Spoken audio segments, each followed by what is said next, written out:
The dust settled on the Arizona Territory road as the afternoon sun beat down mercilessly. Josiah Caldwell pulled his hat lower, squinting against the glare that bounced off the rocky terrain. His mule trudged steadily, the creaking $100. wagon behind it loaded with supplies from 150. Copper Springs, enough to last a month 175. if he was careful. Enough time before he'd have to face people again. 6 years since the epidemic. 6 years since he'd buried Elizabeth and little Sarah in the hard, unyielding ground behind their cabin. Sometimes it felt like yesterday. Sometimes it felt like someone else's life entirely. The trail curved around a rocky outcropping, revealing the valley beyond. Josiah drew his wagon to a halt, the familiar sight of smoke rising where no smoke should be stopping his breath. He reached for the Winchester rifle beneath the seat, movements practiced and precise. Not his first encounter with trouble in these parts, but something about the thin plume troubled him more than usual. An ambush would have thicker smoke.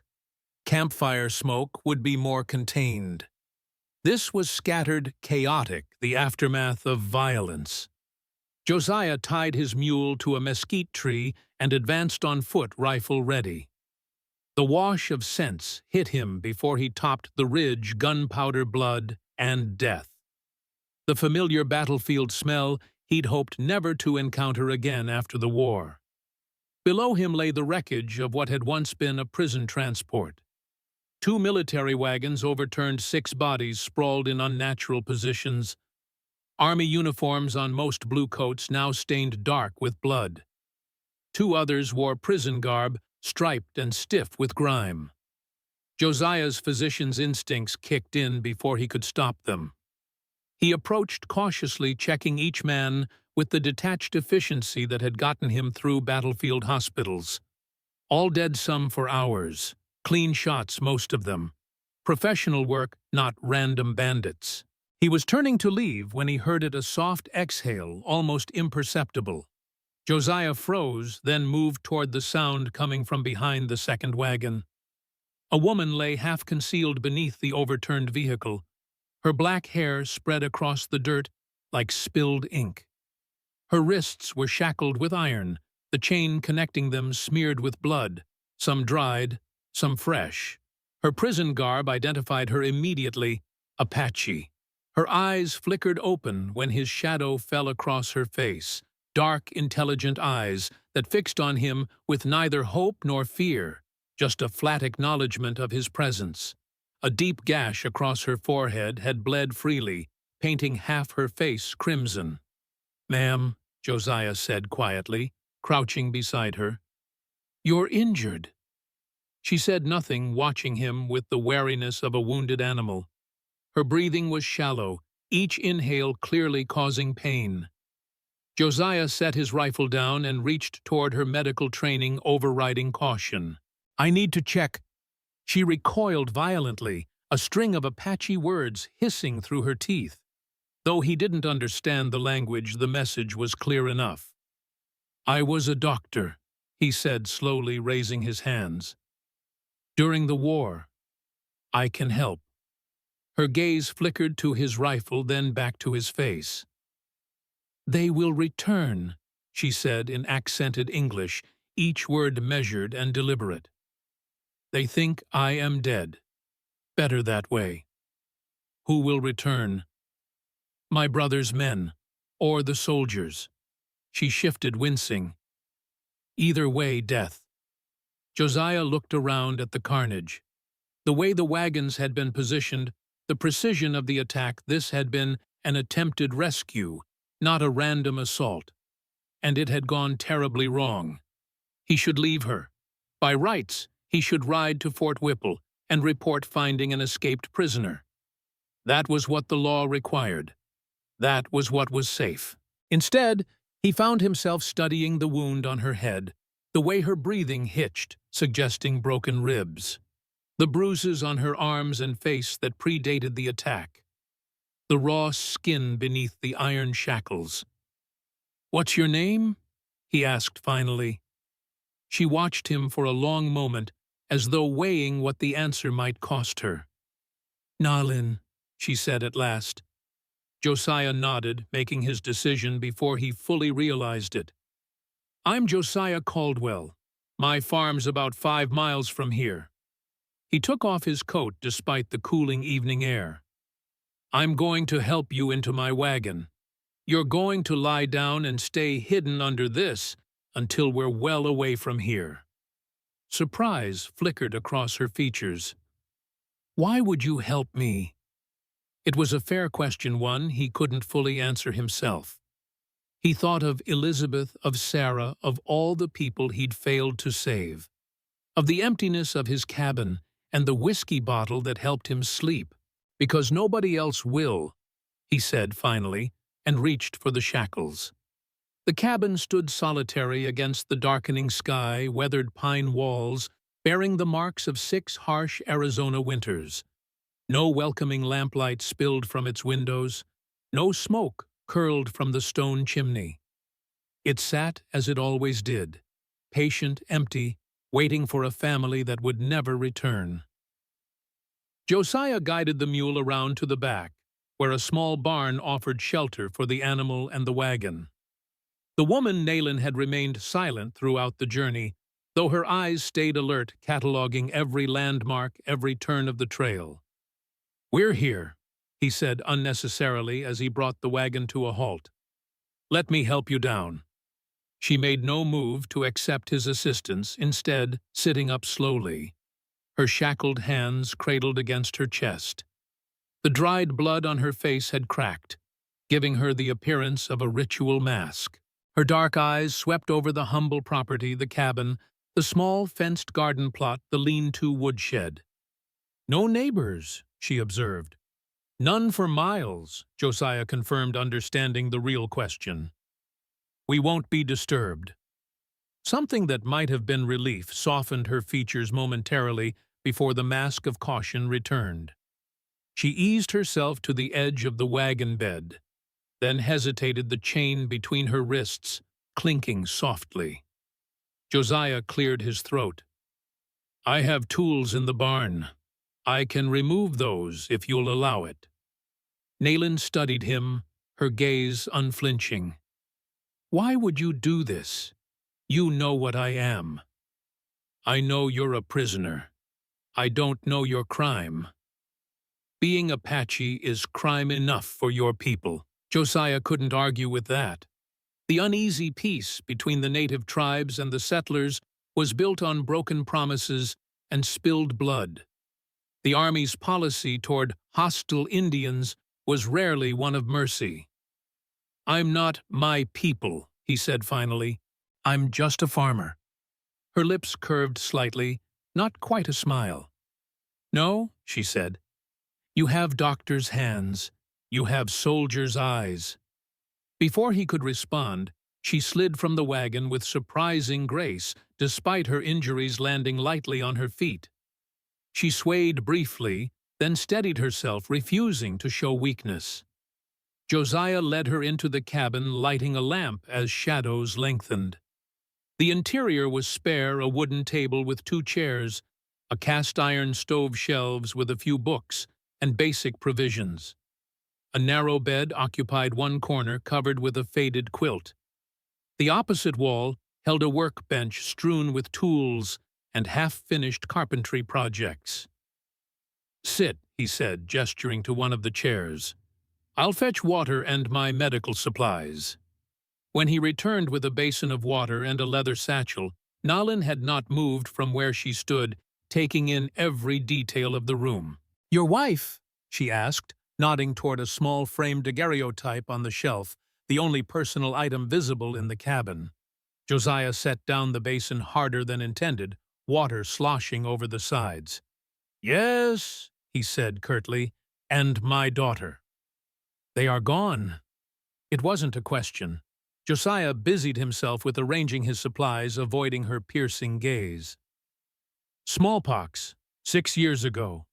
He gestured again to the chair. "Please sit. I need to examine your wounds." This time she complied, settling stiffly into the wooden chair. Up close, her injuries looked worse. The gash on her forehead would need stitches. Dried blood matted her hair and bruises in various stages of healing marked her skin. Josiah soaked a clean cloth in the water and moved to clean the wound. Naline tensed, but did not pull away as he gently wiped the blood from her face. "The men who attacked the wagon," he said as he worked. "They were trying to free you." Naline's expression remained impassive. "My brother leads those who refuse to surrender to reservations. The army thought I would lead them to him." Her eyes met his, challenging. "I did not." Josiah nodded, understanding more than she had said. The bruises on her arms, the hollow look in her eyes, torture, was not an official policy of the U.S. Army, but that didn't mean it didn't happen. "These need stitches," he said, examining the head wound. "And I suspect you have broken ribs.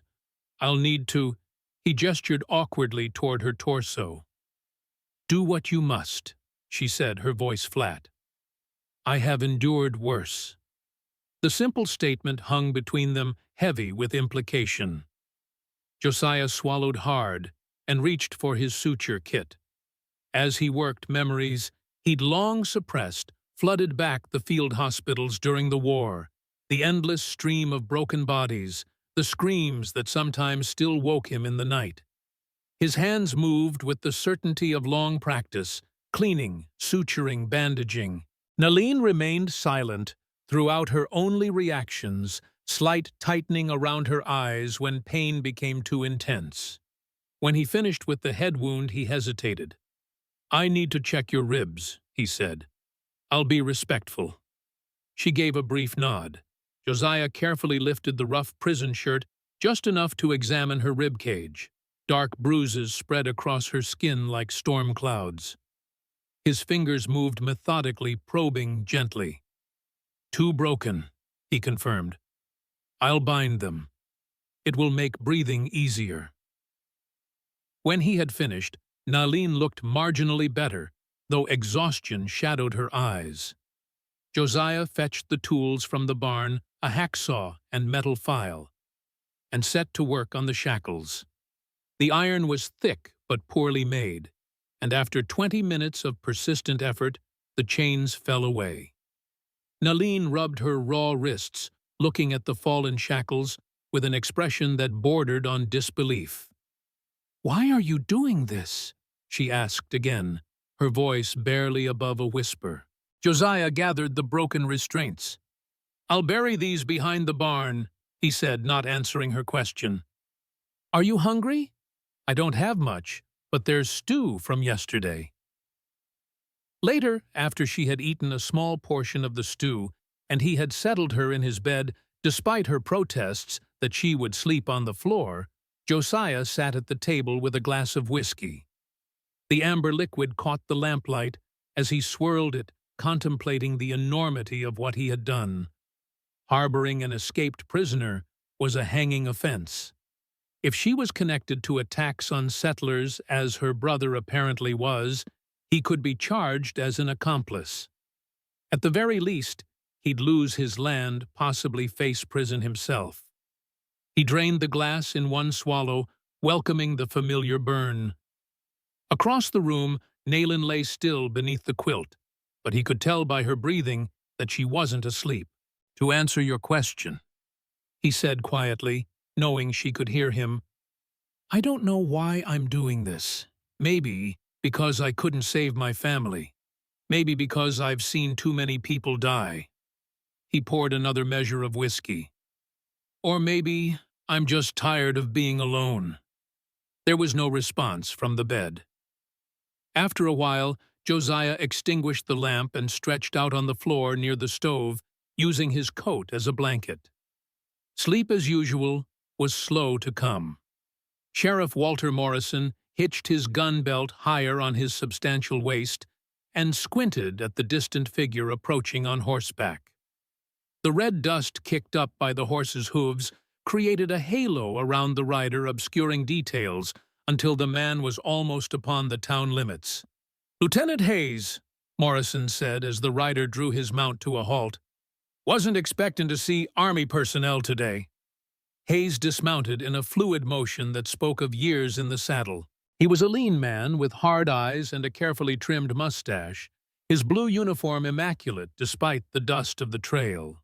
"Sheriff," he acknowledged with a curt nod. "I'm afraid I'm here on urgent business. There's been an incident on the Fort Whipple Road." Morrison's bushy eyebrows rose. "What sort of incident?" "Apache attack. Prison transport was ambushed. All hands lost." Hayes's expression darkened. "And a high-value prisoner escaped female early 30s connections to the renegade band led by Chief Dakota." Morrison whistled low. "Dakota's been a thorn in the Army's side for years." "And growing bolder," Hayes agreed grimly. "This prisoner is his sister. We had hoped she would lead us to his camp." His mouth twisted in what might have been a smile on a kinder face. "She proved uncooperative. And now she's loose," Morrison concluded, tugging thoughtfully at his beard. "Any idea where she might head?" "The logical destination would be her brother's camp, but she was injured in the attack. She won't get far on foot." Hayes handed Morrison a folded paper. "Description's all there. I'll be leading patrols from the fort, but I'd appreciate if you'd alert your townspeople. She's to be considered dangerous." Morrison nodded, unfolding the paper. The crude sketch showed a woman with strong features, high cheekbones, and defiant eyes. "I'll post notices and send riders to the outlying farms. Any reward for information, $20 for information, $50 if it leads to capture. Substantial sums in a territory where many survived on less than $1 a day." Morrison refolded the paper. "Consider it done, Lieutenant. Though there ain't many sympathizers around these parts, most folks here have lost someone to Apache raids." Hayes's eyes hardened further. "Good, because anyone harboring this woman will face the full penalty of the law. Aiding an enemy of the United States is treason, Sheriff." The implied threat hung in the air between them. Morrison shifted uncomfortably. "I'll make that clear in the notice." "See that you do." Hayes remounted his horse with the same easy grace. "My men will be conducting searches of the area. I expect full cooperation from local authorities." As the lieutenant rode away, Morrison shook his head slowly. There was something about Hayes that had always unsettled him, a coldness that went beyond military discipline. The man enjoyed his work too much, especially when that work involved pacifying the native population. He glanced down at the wanted notice again. The woman's eyes stared back at him from the page, proud even in a crude sketch. Morrison had been sheriff of Copper Springs long enough to know that the situation with the Apache was more complicated than either side admitted. He'd seen atrocities committed by both blue coats and red men, but he also knew his job depended on maintaining good relations with Fort Whipple, and in a town where most settlers viewed all Apache as potential threats, there would be little sympathy for the woman in the sketch. With a sigh, Morrison headed toward the town's print shop to have the notices made. By nightfall, every homestead within 20 miles would know about the escaped prisoner. Josiah woke with a start, momentarily disoriented by the gray light filtering through the cabin windows. Dawn then. He'd slept later than usual, the whiskey having finally granted him a few hours of dreamless rest. He sat up stiffly, muscles protesting the night spent on the hard floor. The cabin was silent, except for the soft, regular breathing from the bed. Naline lay exactly as she had the night before, though her eyes were open now, watching him with the same wary attentiveness. The bandage on her forehead stood out starkly against her copper skin. "Morning," Josiah said, his voice rough with sleep. "How are you feeling?" She considered the question as though it were complex. "Alive," she finally answered. Josiah nodded, understanding the significance of the simple statement. "Hungry?" "Yes." He busied himself at the stove, adding wood to the banked coals, and setting water to boil for coffee. As he worked, he felt Nalin's gaze following his movements, assessing him in the light of a new day. "You spoke Apache yesterday," she said suddenly. "A few words when you were fixing my ribs." Josiah paused, surprised she had noticed. "Just some phrases I learned during the war, mostly to tell patients I was trying to help, not hurt them." "You were a healer among soldiers." "Army surgeon," he corrected, though the distinction seemed meaningless now. 45th Illinois Infantry. Nalin nodded, as though this confirmed something for her. "You have seen much death." It wasn't a question, so Josiah didn't answer. He concentrated on measuring coffee into the pot, a luxury he rarely indulged in, but felt necessary this morning. "I need to go into town today," he said after a while. "We need supplies, and—" he hesitated. "I need to know what they're saying about the attack." Fear flickered briefly across Nalin's face before she controlled it. "They will be looking for me." "Yes, which is why you'll stay here out of sight." Josiah poured coffee into 2 tin cups and brought one to her. "The barn has a root cellar. If anyone comes while I'm gone, you can hide there." She accepted the cup, her fingers brushing his. "And if they find me—" Josiah had no answer that would reassure her. They both knew what would happen if she were discovered, a return to Fort Whipple, at best summary execution at worst. "No one comes here," he said instead. "Not since Elizabeth and Sarah died. People find grief uncomfortable." Nalin's dark eyes studied him over the rim of her cup. "And do you find it uncomfortable?" "I find it constant," Josiah replied simply. "Like breathing." They sat in silence for a time, drinking their coffee as the sun rose higher, sending shafts of light through the cabin windows. It was strange, Josiah reflected, to share this space with another person after so long. Strange, but not entirely unwelcome. "Can you walk?" he asked eventually. "I should show you the cellar before I leave." Nalin set down her cup and rose carefully, one arm pressed against her bandaged ribs. She swayed slightly, but caught herself on the edge of the table. "I can walk," she said with quiet dignity. Josiah led her out to the barn, showing her the trapdoor hidden beneath a pile of hay in the corner. The cellar below was small but dry, originally meant for storing root vegetables through the winter. "It's not comfortable," he admitted, "but it's well hidden. There's a water jug down there, and I'll leave some food." Nalin descended the rough ladder slowly, mindful of her injuries, and looked around the space. "It will serve," she said, climbing back up. "I have hidden in worse places." Something in her tone made Josiah wonder what those places had been, but he didn't ask. The less he knew about her past, the better, for both their sakes. Back in the cabin, he changed into his only other shirt, faded blue cotton, patched at the elbows but clean, and gathered his meager funds. He'd need supplies for 2 now, and he hadn't planned on that expense. "I should be back by mid-afternoon," he told Nalin. "Stay inside, stay quiet." She watched him prepare to leave with an unreadable expression.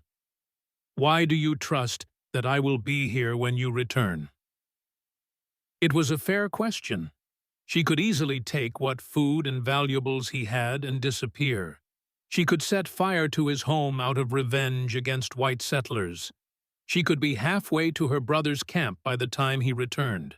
"I don't trust that," Josiah said honestly. "But you're injured, unfamiliar with this particular territory, and being hunted. This is the safest place for you right now." He picked up his hat from the hook by the door. "Besides, you've had ample opportunity to kill me in my sleep, and you haven't." A ghost of a smile touched her lips. "Not yet." Josiah found himself returning the almost smile. "I'll be back soon." As he rode toward Copper Springs, Josiah couldn't help wondering if he'd made the right decision. Every instinct for self-preservation told him he should have reported finding Nalin, should have turned her over to the authorities. But something deeper, perhaps the same instinct that had driven him to become a doctor, wouldn't allow it. The road to town was quiet, just a few wagons and riders passing in the opposite direction. Josiah nodded politely, but didn't stop to talk. He'd developed a reputation as a recluse over the years, and most people respected his desire for solitude. Copper Springs came into view around midday, a single main street lined with false-fronted buildings, a church spire rising at one end, the saloon dominating the other. Despite its small size, the town served as a hub for the scattered ranches and homesteads of the region. Josiah tied his mule outside Reed's General Store, his usual first stop. As he pushed open the door, the familiar scents of leather tobacco and coffee enveloped him. Walter Reed glanced up from behind the counter, recognition lighting his weathered face. "Josiah wasn't expecting you for another couple weeks." Reed was in his 60s, a former prospector who'd traded his pick for a more reliable living. He was also the closest thing Josiah had to a friend in these parts. "Ran low on a few things," Josiah replied, removing his hat. "Flour coffee salt if you've got it." Reed nodded, reaching for the items. "Heard about the trouble on the Fort Whipple Road." Josiah kept his expression neutral. "What trouble?" "Apache attack on a prison wagon. Killed all the soldiers and busted out one of their own, a woman apparently. Lieutenant Hayes himself was in town yesterday posting rewards." Reed jerked his thumb toward a notice tacked beside the door. Josiah moved to examine it, his heart racing despite his efforts to appear casual. The crude sketch only vaguely resembled Nalin, but the description was accurate enough. Female Apache prisoner, approximately 30 years of age, black hair, dark eyes, 5'4", tall, wound to forehead, considered dangerous. $50 is a lot of money," he commented, returning to the counter. Reed shrugged. "Army wants her bad. Word is she's sister to that Apache chief who's been hitting the stage lines. Dakota, I think they call him." He lowered his voice conspiratorially. "Heard they had her at the fort for weeks, trying to make her talk. Tough woman, apparently." Josiah felt sick at the confirmation of his suspicions. "Tough or just loyal?" Reed gave him a sharp look. "Loyal to people who've been killing settlers, Josiah. Ambushes, burned homesteads. Women and children dead. And how many Apache women and children have died at the hands of blue coats?"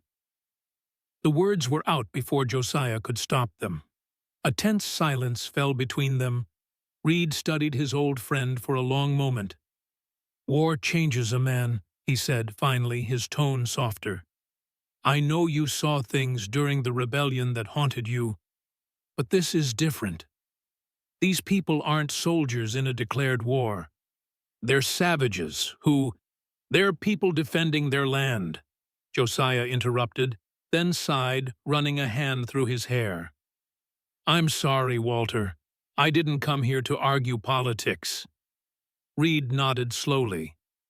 "No, you didn't. But be careful with that kind of talk, Josiah. There are those in town who've lost loved ones to Apache raids. They wouldn't take kindly to what might sound like sympathy."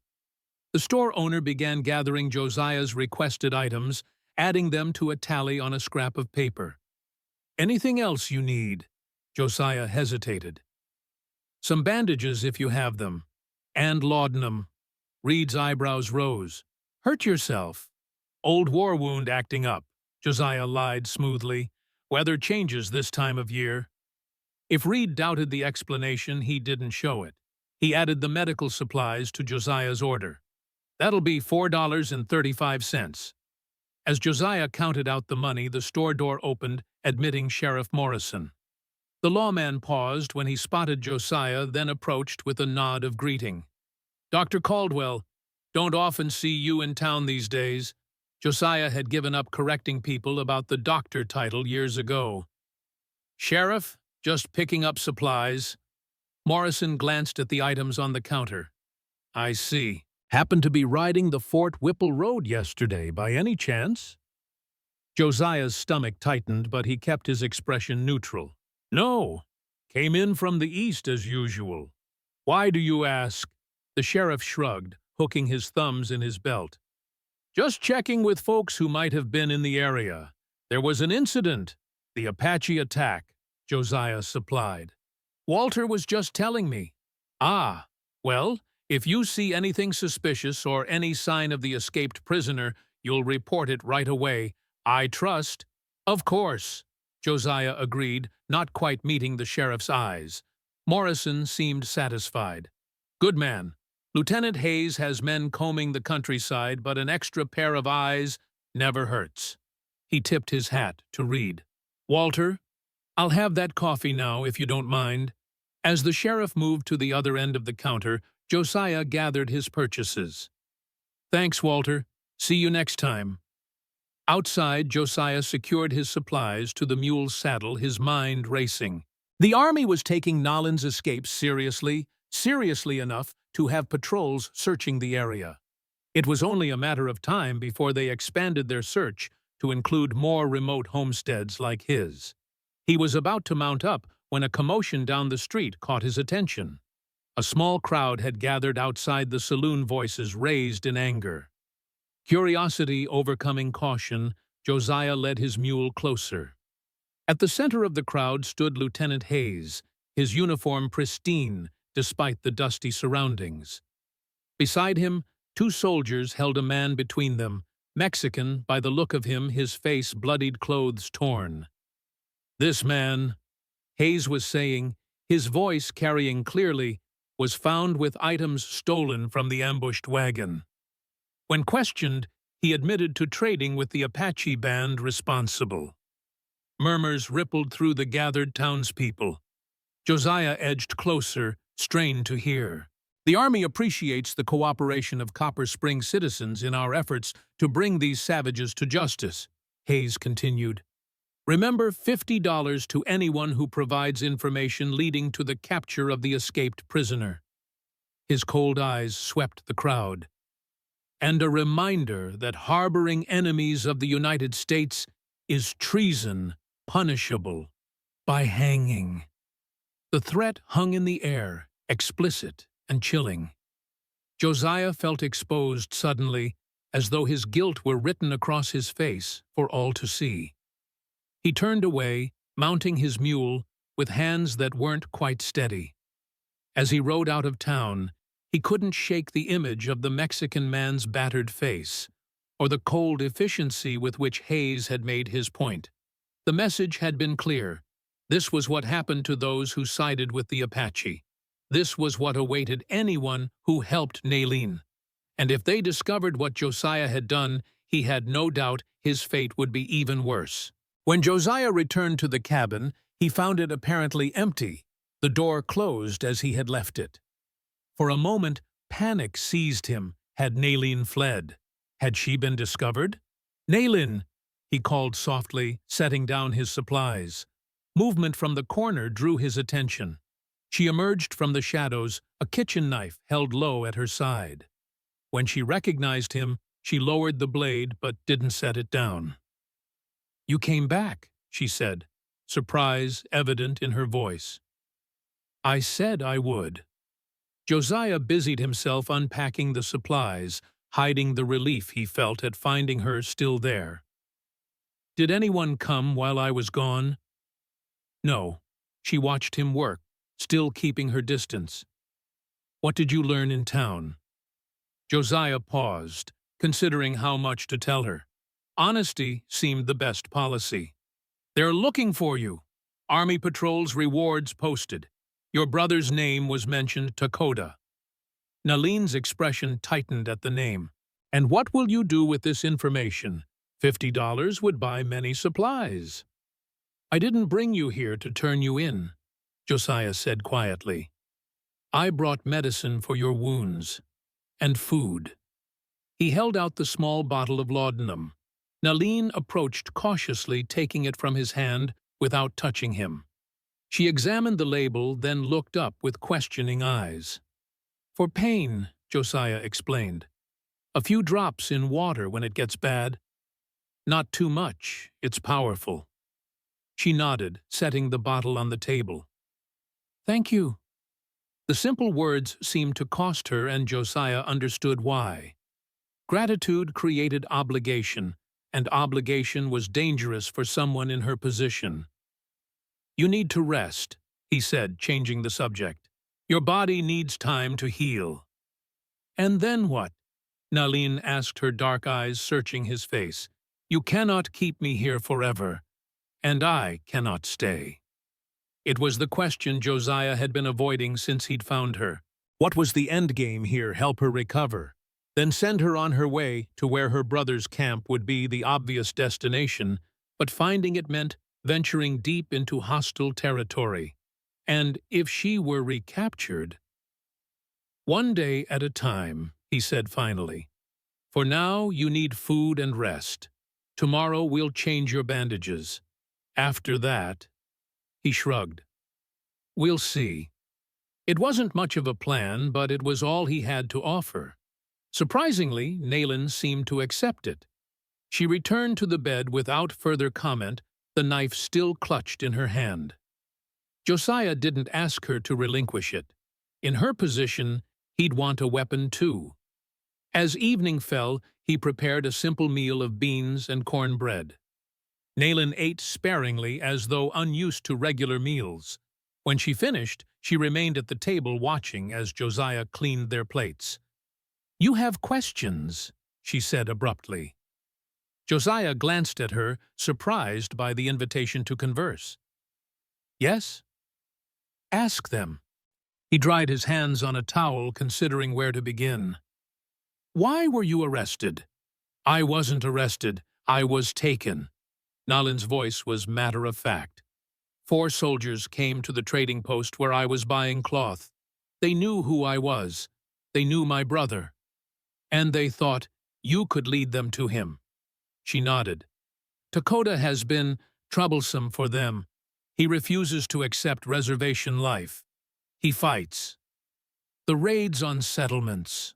Nalin's eyes flashed. After they burned our village. After they killed our cousins. After they broke every promise. She took a breath, calming herself. Yes, he fights back. Josiah couldn't argue with her logic. The government's treatment of the native tribes was a cascade of broken treaties and forced relocations. He'd seen enough during and after the war to know that justice rarely factored into policy. And the ambush on the wagon, that was your brother's doing. He tried to free me. Nalin's voice softened. He should not have. It was foolish. Now more will die. The simple statement hung between them, heavy with implication. Josiah thought of the notice in town, the patrols searching the countryside.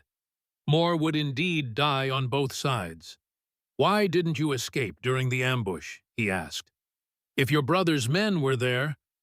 Nalin's hand went unconsciously to her bandaged ribs. I was in the wagon when it overturned. By the time I crawled out, the shooting had stopped. I saw my brother's second Swift Hawk fall. The others retreated, thinking me dead as well. Her eyes grew distant. It was better that way. If they had taken me, the soldiers would have followed, led straight to our people. Josiah was struck by the calm calculation in her voice. Even wounded, even facing recapture, her first thought had been for her tribe's safety. And now, he pressed, what will you do when you're healed? Nalin studied him for a long moment. You ask many questions for a man who claims to want no part in this fight. Helping you makes me part of it, Josiah pointed out. I'd like to know what I'm risking my life for. She nodded slowly, acknowledging the truth of his words. When I am stronger, I will find my way back to my people. There are routes known only to us, places the army cannot follow. And your brother will continue his attacks. He will defend our people, she corrected. As he must. Josiah sighed, running a hand through his hair. More deaths, more retaliation. Where does it end, Nalin? Her expression hardened. It ends when your people go back across the great water, or when mine are all dead. She rose from the table, moving stiffly toward the bed. There is no middle path, Josiah Caldwell.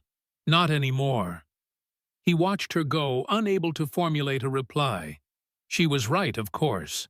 The conflict between settlers and natives had passed the point where compromise seemed possible. Too much blood had been spilled. Too many atrocities committed on both sides. And yet, here they were, a former army surgeon and an Apache woman sharing a meal, a conversation, a temporary peace. If they could find common ground, couldn't others? Josiah knew the thought was naive, a remnant of the idealism he'd once possessed. The war had burned most of it out of him. Elizabeth's and Sarah's deaths had extinguished what remained. Still, as he watched Nalin settle onto the bed, her movements careful to avoid jarring her injuries, he couldn't help but wonder what might have been if others had made different choices. If the government had honored its treaties. If settlers had been content with the land they were given, rather than always pushing for more. If doctors had been able to stop the smallpox that had claimed his family. He turned away, reaching for the whiskey bottle that was his nightly companion. As he poured a measure into his cup, he caught Nalin watching him from across the room. "Medicine?" she asked, her tone faintly mocking. "Of a sort," Josiah admitted. "For dreams." Understanding flickered in her dark eyes. "We all have ghosts, Josiah Caldwell. Even in sleep they find us." He raised his cup in a silent toast to that universal truth, then drained it in one swallow. The whiskey burned its familiar path to his stomach, promising, if not peace, then at least oblivion. But as he prepared for another night on the floor, Josiah found himself hoping that tonight, for once, the ghosts would stay at bay. In his dream, Josiah walked the battlefield again, the cries of wounded men rising all around him. The air was thick with gunpowder and the copper smell of blood. His medical bag hung heavy at his side as he moved from one fallen soldier to the next, hands working automatically to staunch wounds, set bones, administer morphine. Some faces he recognized, men from his regiment, boys, barely old enough to shave, who'd lied about their age to enlist. Others were strangers, their features blurred by pain and fear. "Doc," one called, reaching for him with a hand that ended in a bloody stump. "Doc, help me!" Josiah knelt beside the man, opening his bag. But instead of medical supplies, he found only empty bottles, whiskey bottles, dozens of them, clinking together as he searched desperately for something, anything, to help. "I can't," he said, panic rising. "I don't have what you need." The soldier's face changed, morphing into Elizabeth's features, pale with fever, her eyes bright with accusation. "You weren't there," she whispered. "You weren't there when we needed you." "I came as soon as I could," Josiah protested, the familiar guilt crushing his chest. "The message took 3 days to reach me. I rode without stopping." "Too late," said another voice, and he turned to see Sarah, his little girl, her skin mottled with the telltale rash. "You were too late, Papa." "I'm sorry," Josiah moaned, reaching for her. "I'm so sorry." But Sarah was gone, replaced by Nalin, her wrists bound in iron chains that clinked like the bottles in his bag. Blood streamed down her face from the wound on her forehead, but her eyes were clear and knowing. "You cannot save everyone, healer," she said. "But you can save one." Josiah woke with a gasp, heart pounding against his ribs. The cabin was dark, the fire in the stove reduced to glowing embers that cast a faint red light across the floor. Outside, an owl called the sound mournful in the still night. He sat up, pushing sweat-dampened hair from his forehead. The dream clung to him more vivid than usual, the voices of his dead still echoing in his ears. A soft sound from the bed drew his attention. Nalin was awake, her eyes gleaming in the dim light as she watched him. "Bad dreams?" she asked quietly. Josiah nodded, not trusting his voice yet. "In my tribe, we believe dreams are messages," Nalin said, "from ancestors, from spirits, sometimes from parts of ourselves we do not wish to face." "What if the message is always the same?" Josiah asked, his voice rough. "What if it's just guilt?" Nalin was silent for a long moment. "Guilt is a heavy burden," she said finally. "Heavier than any pack, any weapon. It bends the strongest back in time." "How do you set it down?" "I don't know." The simple admission held no self-pity, just a recognition of shared struggle. "I carry my own. For those I could not protect. For those who died while I lived." Josiah rubbed his face, feeling the stubble of several days' growth. "Does it ever get lighter?" "No," Nalin said. "But perhaps we grow stronger. Strong enough to carry it, and still move forward." It was a strangely comforting thought. Not that the burden would lessen, but that he might learn to bear it better. Josiah rose, adding wood to the stove. The small task gave his hands purpose, his mind something to focus on, besides the lingering images of the dream. "Thank you," he said when the fire was rekindled, casting a warmer glow through the cabin. Nalin tilted her head questioningly.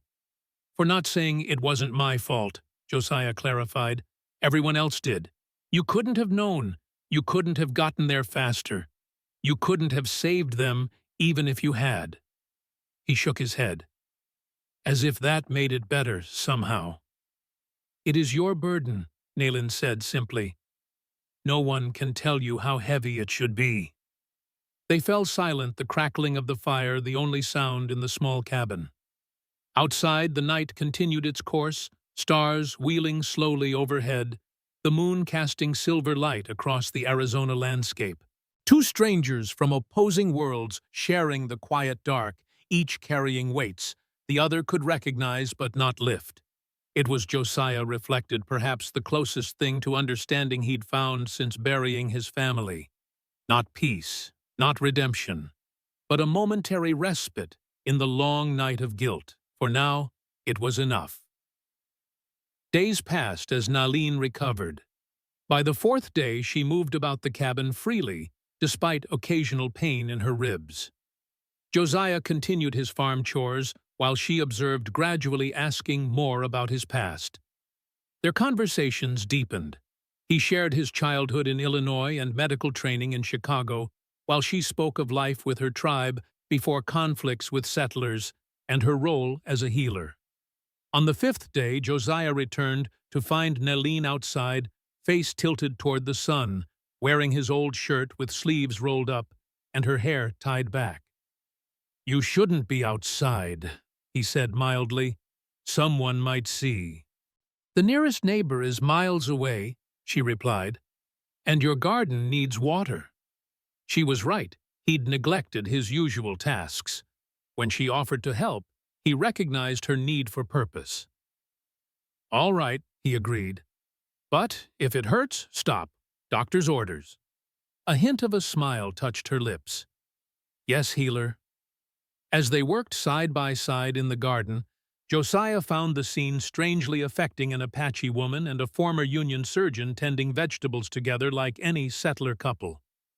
"These are medicine," Nalin said, indicating a patch of herbs at the garden's edge. "For fever, for pain." Josiah nodded. "Elizabeth planted those. She had a gift for growing things." "You speak of her more easily now," Nalin observed. "Your wife." "Do I?" Josiah hadn't noticed the change. "Perhaps it's having someone to speak to at all."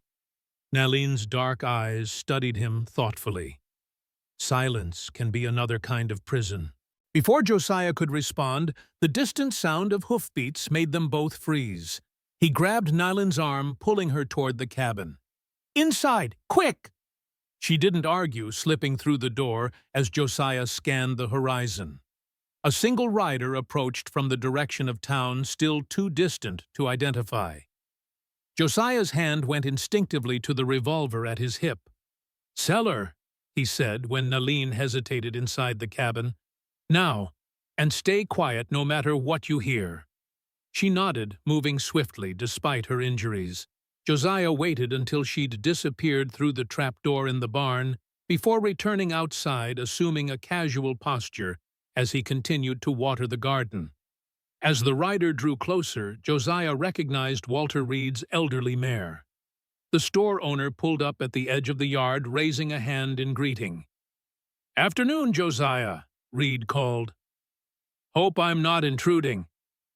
"Walter," Josiah acknowledged, setting down the water bucket. "This is unexpected." "Everything all right in town?" Reed dismounted with the stiffness of age, tying his horse to the hitching post. "Fine, fine. Just thought I'd check on you. It's been, 5 days since you came in for supplies?" He glanced around the property. "Place is looking good. Garden coming along." Josiah nodded, puzzled by the visit. Reed had never ridden out to his farm before. "What brings you all this way, Walter? Surely not concern for my vegetables." Reed chuckled, though the sound held little humor. "Direct as always." He sobered his weathered face, growing serious. "Truth is, there's been talk. Hayes has his men searching every homestead within 30 miles of where that prison wagon was hit. They've already been through the Matthews place, the Donovan Ranch. Figured it was only a matter of time before they got to you." Cold dread settled in Josiah's stomach. "I appreciate the warning." Reed hesitated, then stepped closer, lowering his voice, though there was no one else to hear. "Josiah, we've known each other, 5 years now? I like to think we're friends of a sort." "We are," Josiah confirmed cautiously. "Then, as a friend, I'm asking." Reed met his eyes directly. "Is she here?" Josiah's expression didn't change, but his hand inched closer to his revolver. "Who?" "Don't play dumb, Josiah. The Apache woman. The escaped prisoner." Reed glanced toward the cabin. "The one Hayes is tearing up the countryside to find." For a long moment, Josiah considered denying it, maintaining the lie. But something in Reed's expression, concern, rather than accusation, made him reconsider. "What makes you think she'd be here?" he asked instead. Reed sighed. "You show up in town buying medical supplies, asking about the attack. You defend the Apache when most folk around here would sooner shoot them on sight. And," he gestured toward the garden, "those plants have been watered recently, but the bucket was full when I rode up. Someone else has been working here." Josiah cursed himself for the oversight. "And if you're right—" "What then, Walter? You collecting that $50? I'm here to warn you, you stubborn fool." Reed's voice rose with frustration. "Hayes is coming. Maybe not today, but soon. And when he does, he won't just ask questions. He'll search every inch of this place. And if he finds her—" The older man trailed off, letting the implication hang in the air. Josiah studied his friend's face, searching for any sign of deception. Finding none, he made a decision. "Wait here," he said, then walked to the barn. Inside, he knelt by the trapdoor. "Naline," he called softly. "You can come up. It's a friend." A moment later, the door lifted and Naline emerged, the knife from the kitchen gripped in her hand. Her eyes were wary, her posture tense despite her injuries. "It's all right," Josiah assured her. "He's here to help, I think." Together they returned to where Reed waited. The store owner's eyes widened at the sight of Nalin taking in her bandaged head, her cautious stance the knife she made no effort to hide. "Ma'am," Reed said with a nod, removing his hat. "Walter Reed. I run the general store in Copper Springs." Nalin said nothing, her dark eyes assessing him with the wariness of a hunted animal. Reed turned back to Josiah. "She's injured." "She was when I found her," Josiah confirmed. "Half dead from the wagon crash and what they'd done to her at the fort." Reed's expression darkened. "Hayes's handiwork, I'd wager. Man's got a reputation." Nayland spoke for the first time, her voice low but steady. "He enjoys causing pain." Reed nodded, as though this confirmed something he'd suspected. "Look, I didn't come here to cause trouble, but you need to know Hayes has been asking specific questions about you, Josiah. About your movements the day of the attack. Someone mentioned seeing your wagon on a side trail near the main road." Josiah felt a chill that had nothing to do with the afternoon breeze. "Who? Doesn't matter. What matters is he's suspicious. And when that man gets suspicious, people tend to die." Reed glanced at Nalin again. "No offense, ma'am, but you can't stay here. Not if either of you wants to live." "Where would you suggest she go, Walter?" Josiah asked, anger edging his voice. "Back to Hayes, to Fort Whipple, where they tortured her for information. Or perhaps you think she should just wander off into the desert and conveniently die where no one will find her." Reed held up a placating hand. "I'm not saying abandon her. I'm saying you both need to leave. Soon." He looked around the farm, his expression softening. "I know what this place means to you, Josiah. Know how hard you've worked to keep it going even after, well, after Elizabeth and the little one. But it's not worth your life." Josiah fell silent, the truth of Reed's words sinking in. The farm had been his anchor after losing his family, the one thing he could control, could nurture, could keep alive.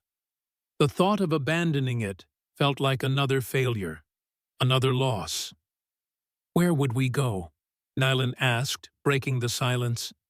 "Your people hunt mine across these lands. There is nowhere safe." Reed considered this. "My sister has a place north of here near the mountains. Isolated. She's sympathetic to the natives. Lost her husband to Confederates, not Apache. She might shelter you until—" He trailed off, not finishing the thought. Until what Josiah wondered. Until the search died down. Until Nalin was strong enough to find her way back to her brother's band. Until the endless cycle of violence claimed them all. "Thank you, Walter," he said finally, "for the warning, and for—" He gestured vaguely, encompassing Reed's unexpected acceptance of Nalin's presence. Reed nodded, replacing his hat. "Get your affairs in order, Josiah. You've got a day, maybe two, before Hayes shows up here." He turned to Nalin. "Ma'am, I hope you find your way home." As Reed mounted his horse and rode away, Josiah and Nalin stood side by side watching until he disappeared over the ridge.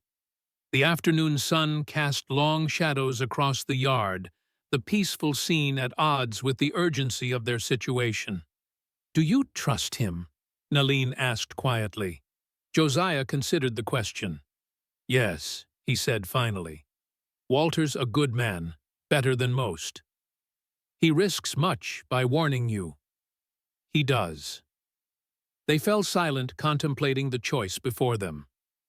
Stay and face near certain discovery, or flee, leaving behind the only home Josiah had known since the war.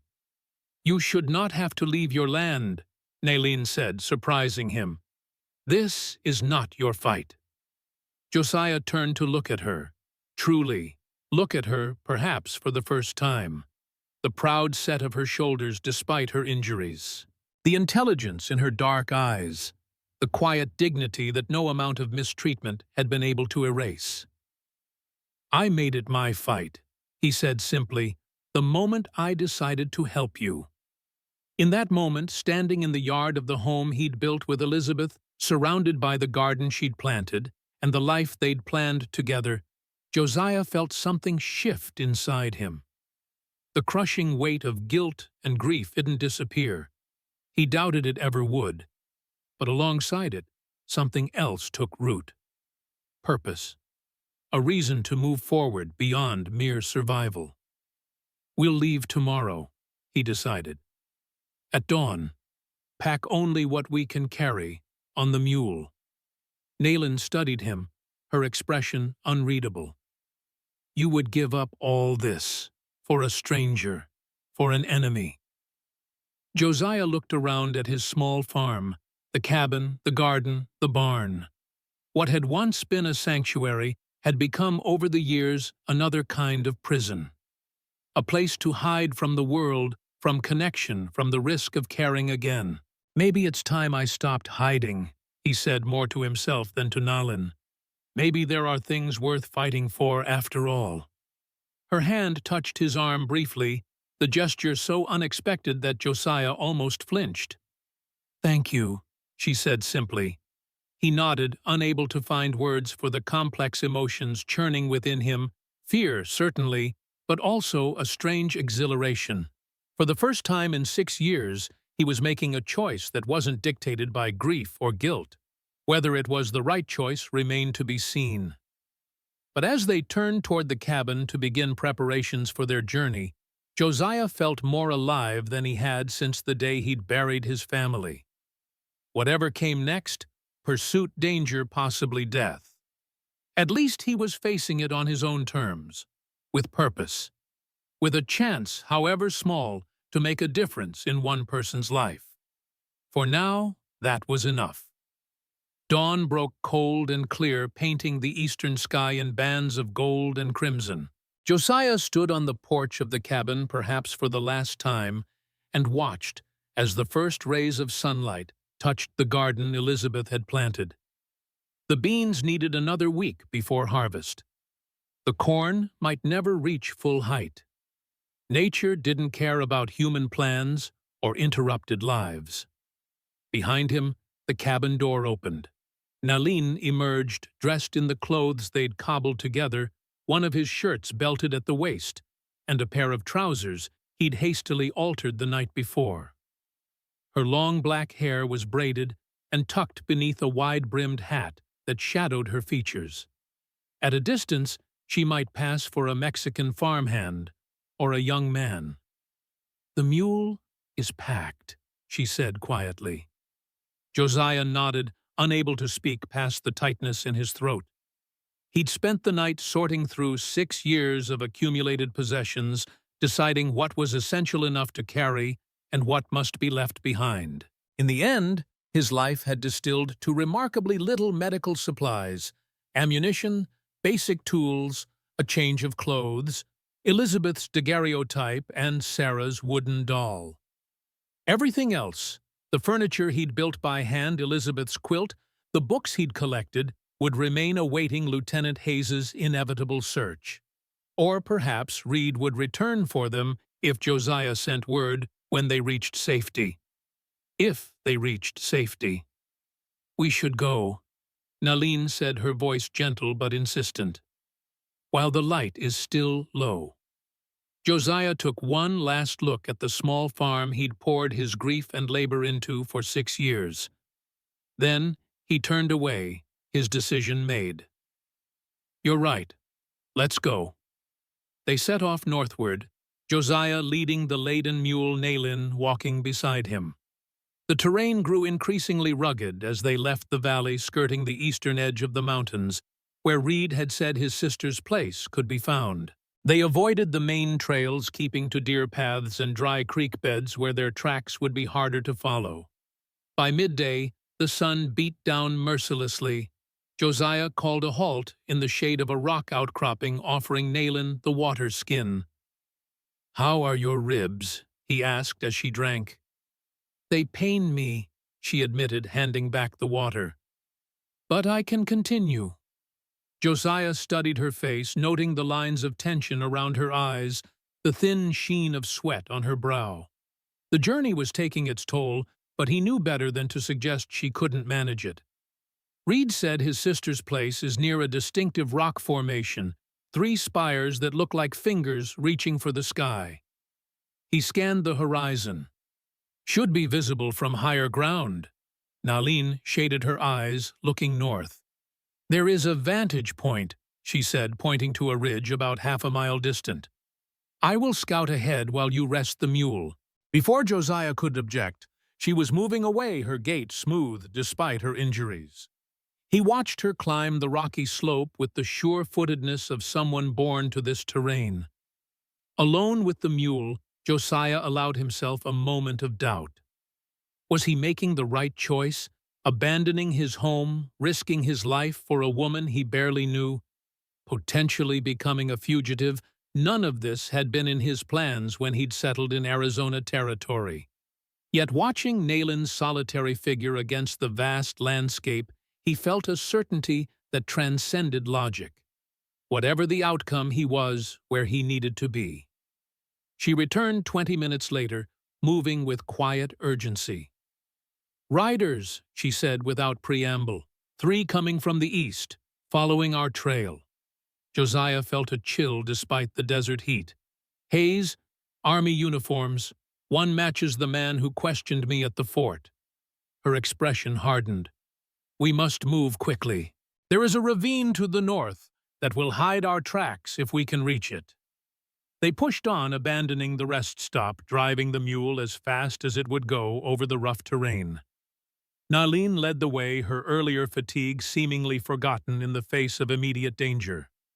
The ravine appeared before them after an hour's hard travel, a jagged tear in the earth 30 feet deep and twice as wide, carved by flash floods during the rainy season.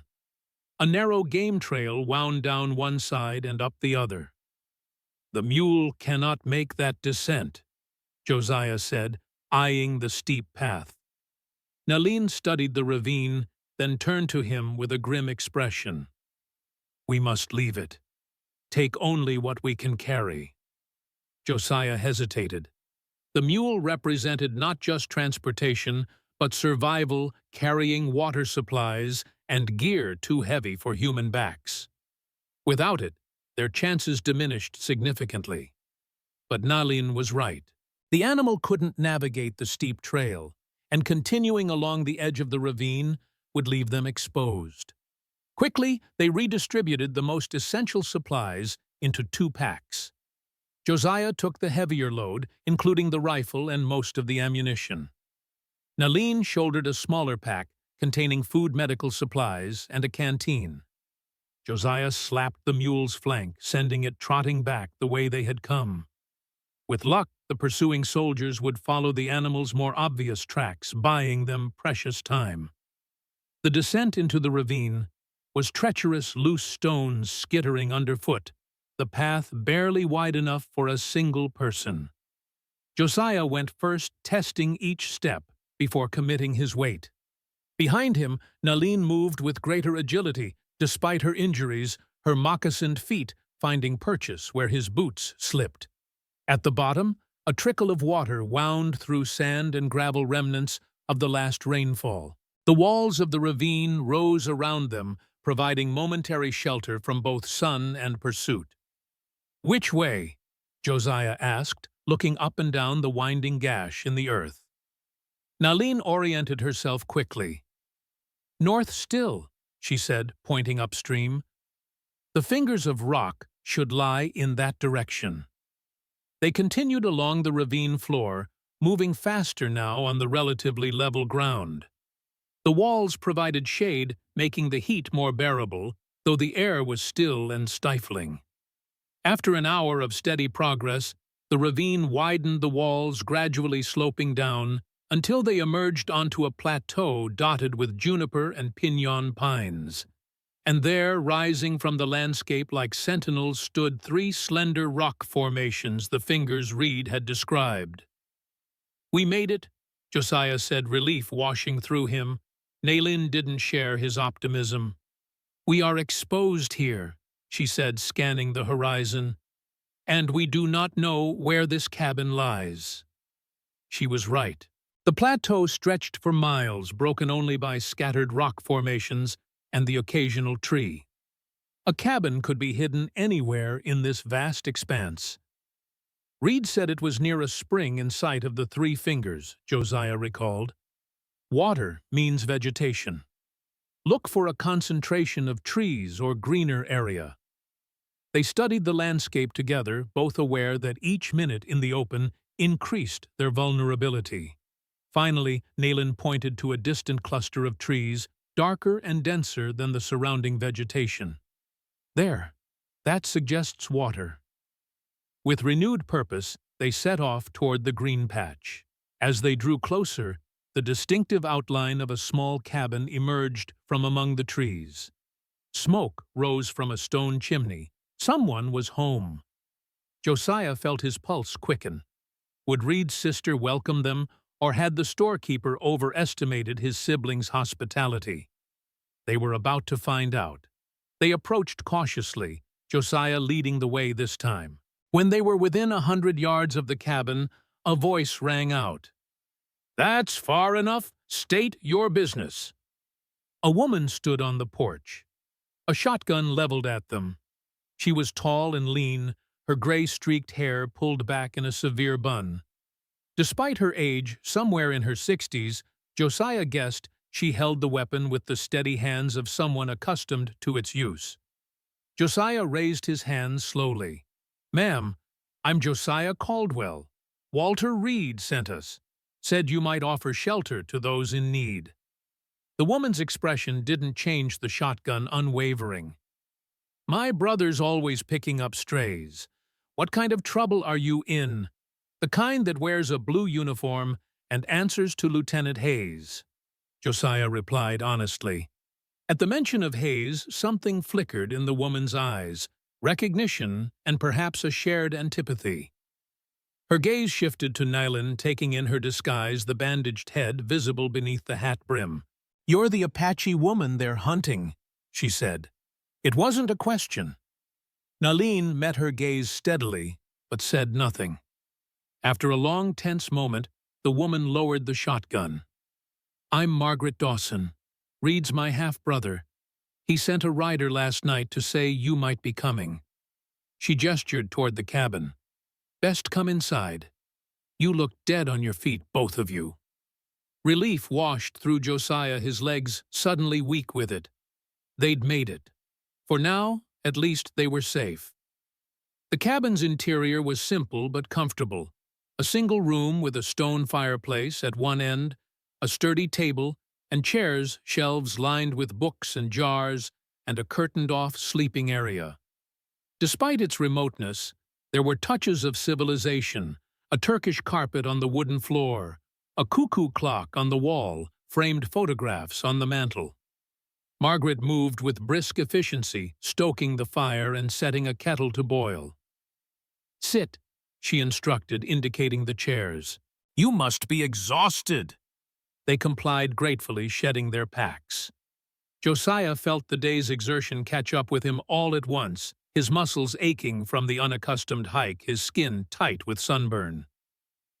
"Walter didn't give me details," Margaret said as she spooned tea leaves into a pot. "Just said you were helping this woman, and Hayes was after you both."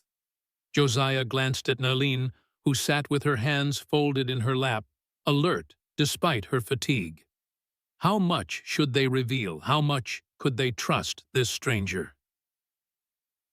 "I found her after an attack on a prison transport," he began cautiously. "She was injured. I'm a doctor, was a doctor. I couldn't leave her to die." Margaret nodded, her expression softening slightly. "No decent person could. Though there aren't many decent folk left in these parts where Indians are concerned." She set 3 mugs on the table, pouring steaming tea into each. "What's your name, dear?" The question was directed at Nayland, who hesitated before answering. "Nayland, Nayland," Margaret repeated, getting the pronunciation right. "A strong name. Drink your tea. You look like you haven't had a proper meal in weeks." As they sipped the hot, fragrant tea, Margaret busied herself preparing food beans, cornbread, and dried venison reconstituted in a simmering pot. The domestic normalcy of the scene struck Josiah as surreal after the tension of their flight. "How long have you lived out here?" he asked, partly from genuine curiosity, partly to fill the silence. "Going on 15 years," Margaret replied, slicing the cornbread. "Came west with my husband after the war. He was a Quaker conscientious objector. Couldn't stomach what either side had done." She glanced at Josiah. "Walter mentioned you served. Union, I assume." "Yes, ma'am. Army surgeon with the Illinois Volunteers." Margaret nodded, her expression unreadable. "My husband would say all that bloodshed solved nothing. The hate remains." She placed plates of food before them. "He died 5 years ago. Pneumonia. I stayed on because, well, where else would I go? The land may be harsh, but it doesn't judge." Nayland, who had been silent, looked up at this. "Your husband was a wise man," she said quietly. Margaret's eyes crinkled slightly, not quite a smile, but an acknowledgement. "He was, and he'd be pleased I'm helping you." She sat down with her own plate. "Now eat. We'll talk more after." The meal was simple but nourishing, and Josiah realized how hungry he was. Nayland ate more sparingly, her movements still careful to avoid jarring her ribs. Margaret watched them both with the sharp-eyed assessment of a woman accustomed to measuring people's characters. When they had finished, she cleared the plates and refilled their mugs. "Now," she said, settling back in her chair, "tell me everything. If I'm harboring fugitives, I'd like to know exactly what I'm risking." Josiah exchanged a glance with Nayland, who gave a slight nod. Together, they told their story: the ambushed wagon, Nayland's injuries, the days at Josiah's farm, Reed's warning, and their flight north. Nayland spoke little, but when she did, her words carried weight, particularly when describing Hayes's methods of interrogation at the fort. Margaret listened without interruption, her expression grave. When they finished, she was silent for a long moment. "Hayes," she finally said the name like something bitter on her tongue. "I know of him. His reputation extends beyond Fort Whipple. They say he led a massacre at Yellow Creek 2 years ago, women and children mostly. The Army called it a necessary pacification." Nayland's face hardened. "My cousin's family died there." Margaret nodded solemnly. "I'm sorry, truly." She stood moving to a window that faced south, looking out as though she could see all the way to Josiah's abandoned farm. "Walter was right to warn you. Hayes isn't one to give up a pursuit, especially when his pride is involved. He'll see your help as a personal affront, Josiah." "I know," Josiah acknowledged, "but I couldn't do nothing." "No," Margaret agreed, turning back to them. "Some men couldn't. My Thomas was the same way." She sighed, making a decision. "You can stay here, both of you, at least until Nayland's healed enough to travel safely. The nearest neighbor is 10 miles away, and they mind their own business." Relief flooded through Josiah. "Thank you, Mrs. Dawson."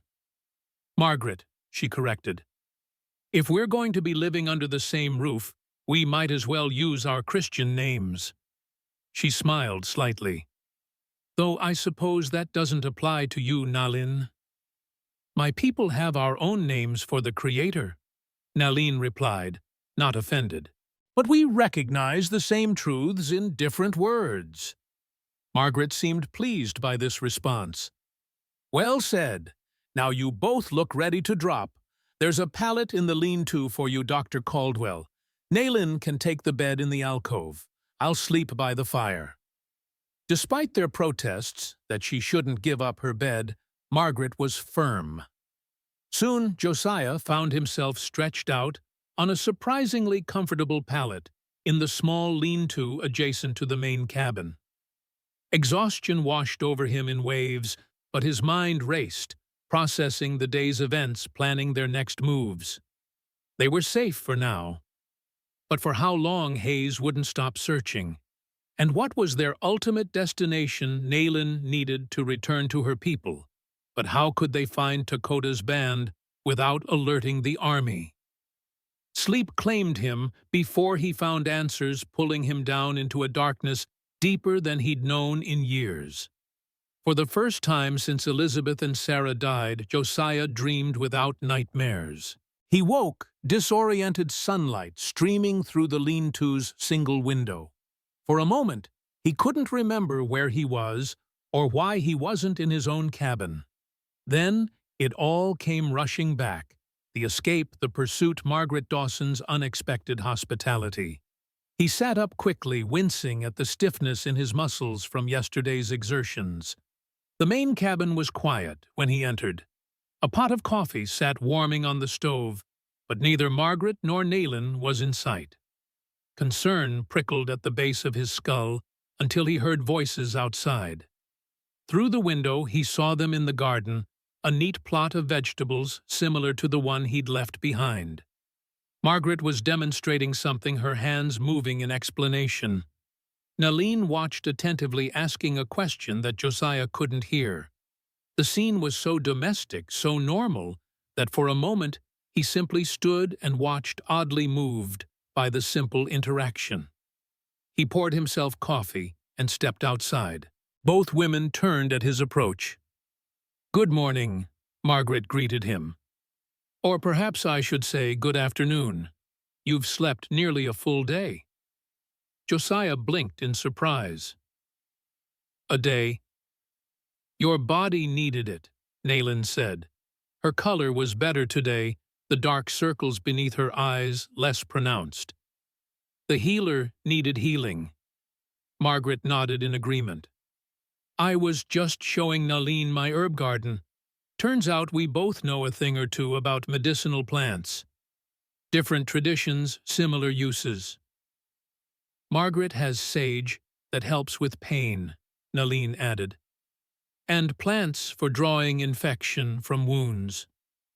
"I've been collecting local remedies for years," Margaret explained. "Learned from Mexican curanderas, Navajo healers, even an old mountain man who swore his poultice could cure rattlesnake bites." She gestured toward the garden with evident pride. "Between my knowledge and Naylin's, we could start a proper pharmacy."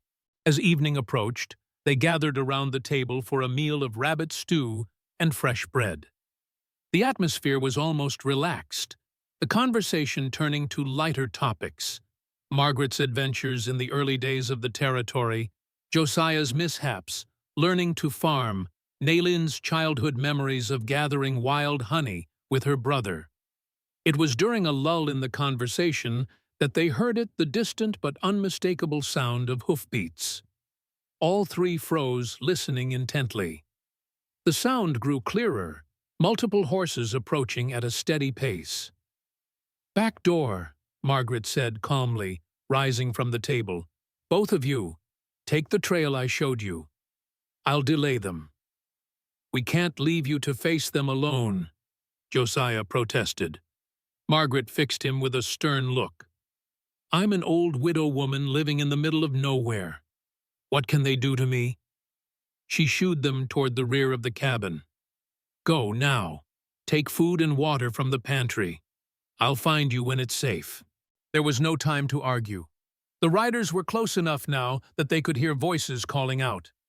Josiah grabbed their packs, already restocked with supplies, while Naylin took water and food from the shelves. "Thank you," Naylin said to Margaret, the simple words heavy with meaning. The older woman squeezed her hand. "Be safe, both of you." They slipped out the back door as the first riders reached the front of the cabin. Through the trees, Josiah caught a glimpse of blue uniforms, 4 soldiers with Lieutenant Hayes at their head. "This way," he whispered to Naylin, pointing to the narrow trail Margaret had described. They moved swiftly and silently, the gathering dusk providing cover as they climbed the steep path behind the cabin. Naline led the way, her moccasins making no sound on the rocky ground, while Josiah followed, wincing at each clink of his boot against stone. From below they heard Hayes's voice, though the words were indistinct. Margaret's responses were equally inaudible, but her tone suggested calm defiance rather than fear. The trail wound upward, becoming steeper and more precarious as they ascended. Josiah's breath came in short gasps, his pack growing heavier with each step. Ahead, Naline moved with the grace of someone born to the mountains, despite her still healing ribs. Finally, they reached the ridgeline, a narrow shelf of rock overlooking the plateau below. The cabin was clearly visible, lamplight spilling from its windows into the deepening twilight. 4 horses were tethered outside. As they watched, Hayes emerged onto the porch, his posture rigid with frustration. "He is not pleased," Naline observed quietly. Josiah nodded grimly. "Let's hope Margaret can convince him we were never here." They continued along the ridge, seeking the caves Margaret had mentioned. The landscape was alien in the fading light, all shadows and sharp edges without the softening influence of vegetation. Josiah felt exposed despite the darkness, certain that at any moment Hayes would look up and spot them silhouetted against the sky. "There," Naline said suddenly, pointing to a dark opening in the cliff face. The cave entrance was narrow, barely wide enough for a person to slip through sideways. Inside it opened into a space large enough to stand in, though not by much. The floor was sandy, the walls decorated with faded pictographs, evidence of those who had sought shelter here before them. Josiah set down his pack, exhaustion washing over him. "Do you think they'll search up here?" Naline considered the question. "Not in darkness. Perhaps tomorrow, if Margaret cannot convince them, we went another way." They settled in the cave, spreading their bedrolls on the sandy floor. Outside, night had fallen completely, stars appearing in a velvet sky, unmarred by artificial light. The plateau stretched below them, the cabin a tiny island of brightness in a sea of darkness. "We should rest while we can," Josiah suggested, though sleep seemed impossible with Hayes so close. Naline nodded, but made no move to lie down. Instead, she sat cross-legged at the cave entrance, her silhouette still against the night sky. "Your wound should be checked," Josiah said, moving to sit beside her. "May I?" She turned toward him, moonlight silvering her features. "Yes." Gently, he removed the bandage from her forehead. The stitches he'd placed days ago had held the wound healing cleanly, without sign of infection. His fingers traced the injury professional assessment, giving way to something more personal, a simple human connection in the midst of danger. "It will scar," he said softly. "All wounds do," Naline replied, "visible or not." The simple truth of her words struck Josiah deeply. How many invisible scars did they both carry? How many more would they accumulate before this journey ended? "Why did you help me?" Naline asked suddenly, her dark eyes searching his face. "That day by the wagon. You could have ridden away, reported what you found. Why didn't you?" It was the question she'd asked repeatedly since that first day, and one Josiah was still struggling to answer fully. "I told you before I couldn't leave you to die. Many would have. Many of your people would consider it justice." Josiah sighed, looking out at the stars. "Maybe I've seen too much death to consider any more of it justice." He paused, searching for words to explain the impulse that had driven him to help her. "During the war, I treated men from both sides. Rebel soldiers who would have killed me if they'd been able Union boys who'd never held a gun before being drafted. In the field hospitals, they were all just people, in pain, afraid, wanting to live. He glanced at her, finding her watching him intently. "When I found you, I didn't see an Apache or an enemy. I saw a person who needed help, the kind of help I swore an oath to provide once upon a time." "A healer's oath," Nalin said softly. "Yes. First, do no harm. I broke that oath during the war when I was forced to fight, as well as heal. I broke it again when I couldn't save my family." His voice caught on the admission. "I suppose I saw helping you as a way back to who I was meant to be." Nalin was silent for a long moment, absorbing his words. "Among my people," she finally said, "we believe each person walks a path set by the Creator. When we stray from that path, signs are sent to guide us back." "And what was I? A sign for you? Perhaps we were signs for each other." Her hand found his in the darkness, a brief touch that conveyed more than words could. "I too had strayed from my path, as a healer, as a daughter of my tribe. I allowed anger to replace compassion, hate to replace understanding." The confession surprised Josiah. "Because of what they did to you at the fort." "Before that," Nalin said, her voice distant with memory, "when they burned our village, killed our children, I wanted vengeance more than I wanted healing. I encouraged my brother's raids, his violence." She looked down at her hands. "I became what I hated." The revelation hung between them, reshaping Josiah's understanding of the woman beside him. She wasn't simply an innocent victim of the army's brutality. She had her own regrets, her own journey of redemption. "And now?" he asked quietly. Nalin turned to him, her expression solemn in the moonlight. "Now I believe there must be another way, for both our peoples. Not peace built on broken promises, but understanding built on truth." She gestured toward the pictographs on the cave walls. "Those who came before us knew times of war and times of cooperation. Perhaps we can learn from them." The sentiment was so close to Josiah's own emerging hopes that he was momentarily speechless. Before he could respond, a flicker of movement below caught his attention. "Look," he said, pointing toward the cabin.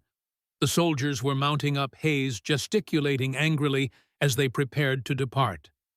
As they watched, the riders set off southward away from the ridge where Josiah and Nalin hid. "She convinced them," Josiah said, relief flooding through him. "For now," Nalin cautioned. "Hayes is not a man who gives up easily." They watched until the riders disappeared into the darkness, leaving the cabin standing peaceful and solitary once more. "We should return," Josiah suggested. "Margaret will be worried." Nalin shook her head. "Not yet. Hayes may have left men to watch, hoping we would appear." She settled back against the cave wall. "We wait until dawn, when we can see clearly if it is safe." Josiah recognized the wisdom in her caution. He arranged his bedroll beside hers, lying down on the sandy floor. Above them, stars wheeled slowly across the night sky, ancient and indifferent to the human dramas played out beneath them. "Thank you," Nalin said softly, her voice already heavy with approaching sleep, "for helping me find my path again." "Thank you," Josiah replied, "for helping me remember mine." In the darkness of the cave, surrounded by the silent testimony of those who had sought refuge here, generations before, Josiah felt a peace he hadn't known in years. Whatever dangers tomorrow might bring tonight, they were safe. Tonight, they weren't enemies or fugitives, just two people finding their way back from darkness. As sleep claimed him, Josiah realized that for the first time since losing his family, he was looking toward the future with something that felt dangerously like hope. Dawn found them making their cautious way back down the ridge. The landscape below was quiet, no sign of soldiers or surveillance. Smoke rose lazily from the cabin's chimney, suggesting Margaret was going about her morning routine. Still, They approached with caution, Nalin leading the way, her keen eyes scanning for any hint of ambush. The cabin door opened as they neared Margaret, stepping onto the porch with evident relief. "Thank the Lord," she said as they approached. "I was worried they might have found you up there." "We're fine," Josiah assured her. "What happened with Hayes?" Margaret ushered them inside where coffee and biscuits waited on the table. "Sit, eat, and I'll tell you everything." As they gratefully accepted the food, Margaret recounted the confrontation. Hayes arrived with 3 men demanding to search the place, said they were tracking fugitives, an army deserter, and an Apache prisoner. She glanced at Josiah. "Seems they've rewritten your story to suit their purposes." "Deserter." Josiah repeated the word bitter on his tongue. "Convenient." "Indeed. Makes you a traitor rather than a good Samaritan." Margaret sipped her coffee. "I told them I hadn't seen anyone, but Hayes insisted on searching. They went through every corner of the cabin, the lean-to, the root cellar." "And then," Nayland prompted when Margaret paused. "Then I suggested they were wasting time here when the fugitives were likely heading for the Mexican border." Margaret's eyes twinkled with mischief. "I mentioned seeing dust to the south the day before travelers moving fast. Hayes took the bait. They rode out heading south, planning to cut off your supposed escape route." Josiah shook his head in admiration. "Quick thinking." "I've had practice dealing with arrogant men," Margaret replied dryly. "But it won't fool them for long. When they realize they're on a false trail, Hayes will return. He's not the type to admit defeat." The brief respite of relief faded at her words. They were still hunted, still in danger. "We need to move on," Josiah said reluctantly. "We've put you at enough risk already." Margaret frowned. "Nonsense. You're still recovering, both of you. And where would you go?" It was the question that had haunted Josiah since their flight began. Where indeed they couldn't run forever. Eventually supplies would run out, or Hayes would catch up, or winter would make travel impossible. "I must return to my people," Nalin announced unexpectedly. "Your brother's band?" Josiah asked. She nodded. "Dakota needs to know I'm alive, and that the army knows more than they should about our movements." After a pause, she added, "I also need to speak with him about another path forward." "Peace negotiations," Margaret said directly. "Perhaps," Nalin replied cautiously. "If still possible." Josiah felt hope rise, though tempered with realism. "Hayes would never allow it." "Not Hayes," Nalin agreed, "but others in your army understand endless war benefits no one." Margaret nodded. "Colonel Mackenzie at Fort Verde has a reputation for fairness. He's advocated for negotiated settlements rather than forced removals." The possibility of ending the cycle of violence appealed to Josiah despite his limited experience in such matters. "We need to find Dakota's band first," he said practically. "Is your health up to the journey?" Nalin straightened with pride. "I am strong enough." Margaret offered an unexpected solution. "I know mountain trails the army doesn't. I can guide you to White Cliff Canyon. From there," she looked to Nalin, "you'd know the way to your brother's camp." "Yes, it's only a day's journey beyond White Cliff." The plan crystallized quickly. Margaret would guide them through the mountains to Apache territory, where Nalin would lead them to Dakota. They would leave at dawn. As they prepared through the evening, Josiah watched Nalin with new awareness.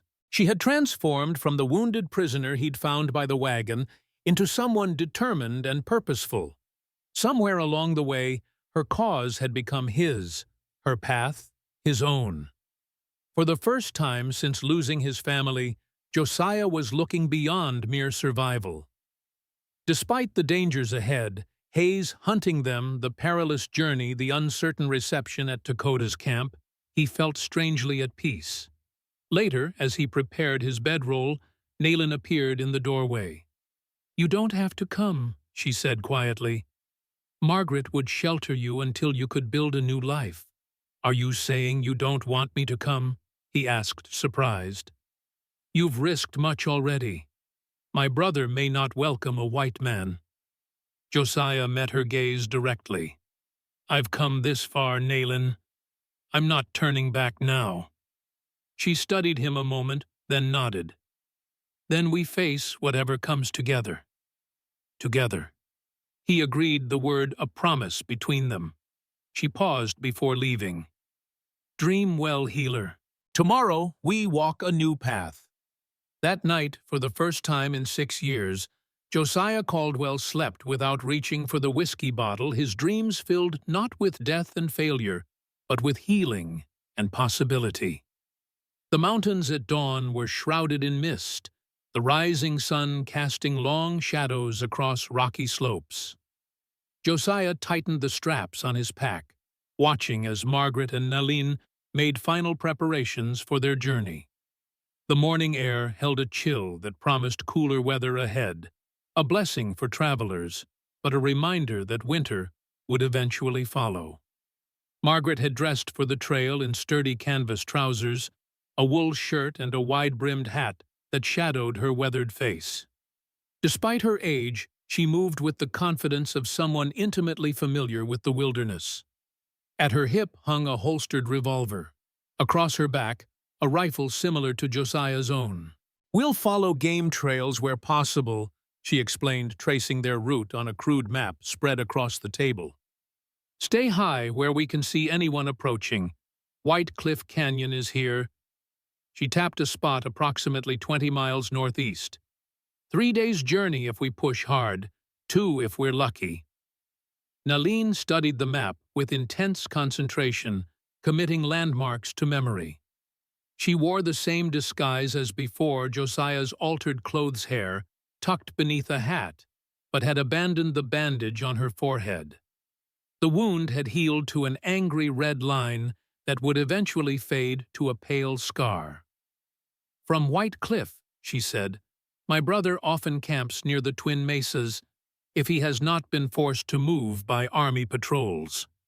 Margaret nodded. "It's good country up there. Defensible. Water from springs that never dry even in drought." Josiah examined the map, noting the absence of settlements or army posts in the region Nayland indicated. "Hayes will be looking for us on the trails to Mexico or California. He won't expect us to head deeper into Apache territory."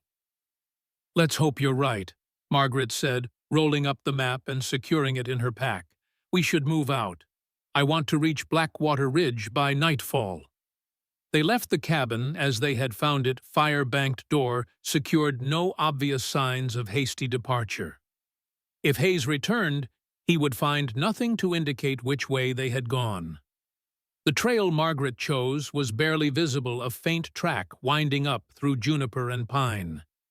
She set a brisk pace despite the ascending terrain, moving with the surety of someone who had walked these paths many times before.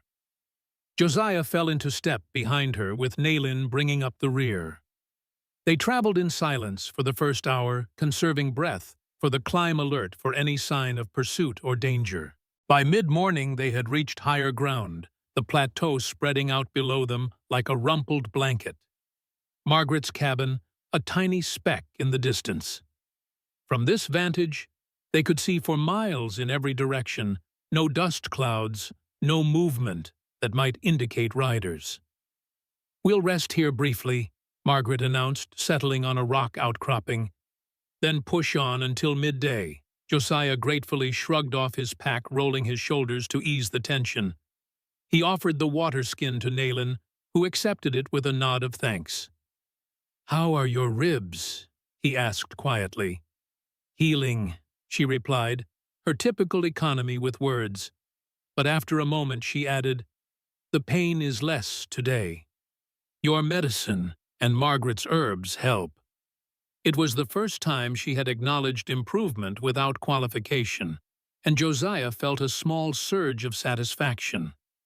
As a doctor, he had always measured success by his patients' recovery. As a man, he found himself increasingly invested in Nyland's well-being for reasons that went beyond professional concern. Margaret, who had been scanning the horizon with a small brass spyglass, rejoined them.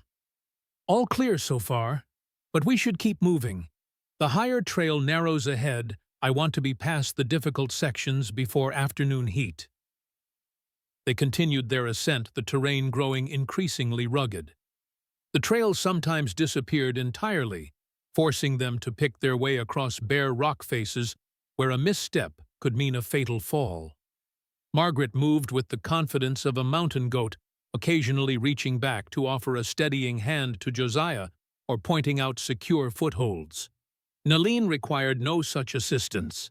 Her moccasins found purchase on surfaces that seemed impossibly smooth, her balance never wavering even on the narrowest ledges. Watching her, Josiah was reminded that she had been born to this land, her people adapting to its harsh beauty over generations. By midday, they had reached a small plateau tucked between towering cliffs. A spring bubbled from the rock face, feeding a shallow pool surrounded by greenery, a hidden oasis in the otherwise arid landscape. "We'll stop here to eat and refill the water skins," Margaret announced. "This spring is reliable year-round, one of the few." As they rested in the shade of a gnarled pine, sharing a simple meal of dried meat and corn cakes, Josiah found his gaze drawn repeatedly to the vast expanse of territory visible from their elevation. Somewhere out there, Hayes was hunting them, driven by pride and hatred. The thought no longer filled Josiah with the dread it once had. Instead, he felt a strange detachment, as though Hayes belonged to a life he had already left behind. "What will you do?" he asked Margaret suddenly. "After you've guided us to White Cliff Canyon, will you return to your cabin?" Margaret considered the question, her eyes on the distant horizon. "Perhaps not immediately.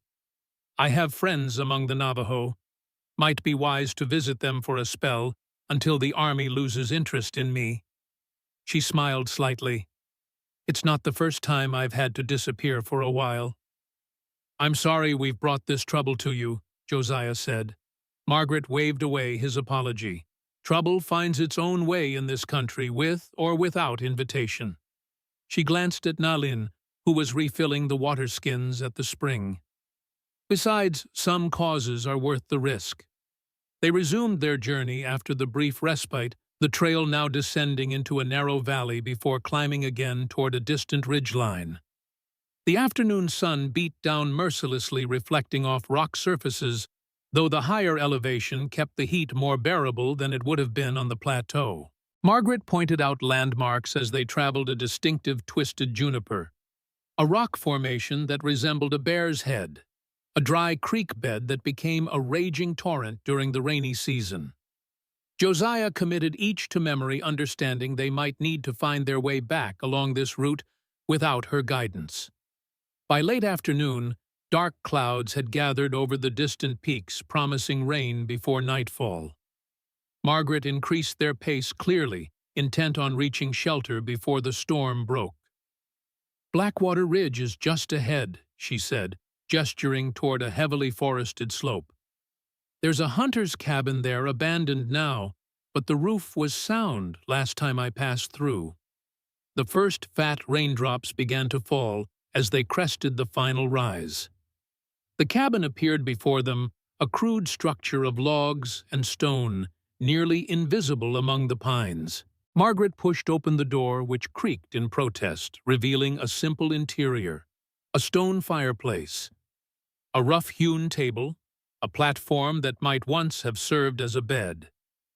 "Not exactly the Palmer House," Josiah commented wryly, recalling the luxury hotel in Chicago he'd visited once before the war.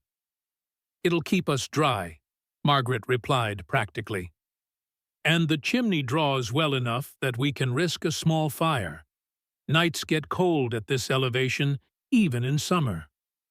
While Margaret gathered firewood and Nalin swept years of dust and pine needles from the floor, Josiah checked the perimeter, ensuring the cabin wasn't visible from lower elevations. The increasing rain would mask any smoke from their fire, and the thick forest provided additional concealment. By the time darkness fell, they had transformed the abandoned shelter into something approaching comfortable.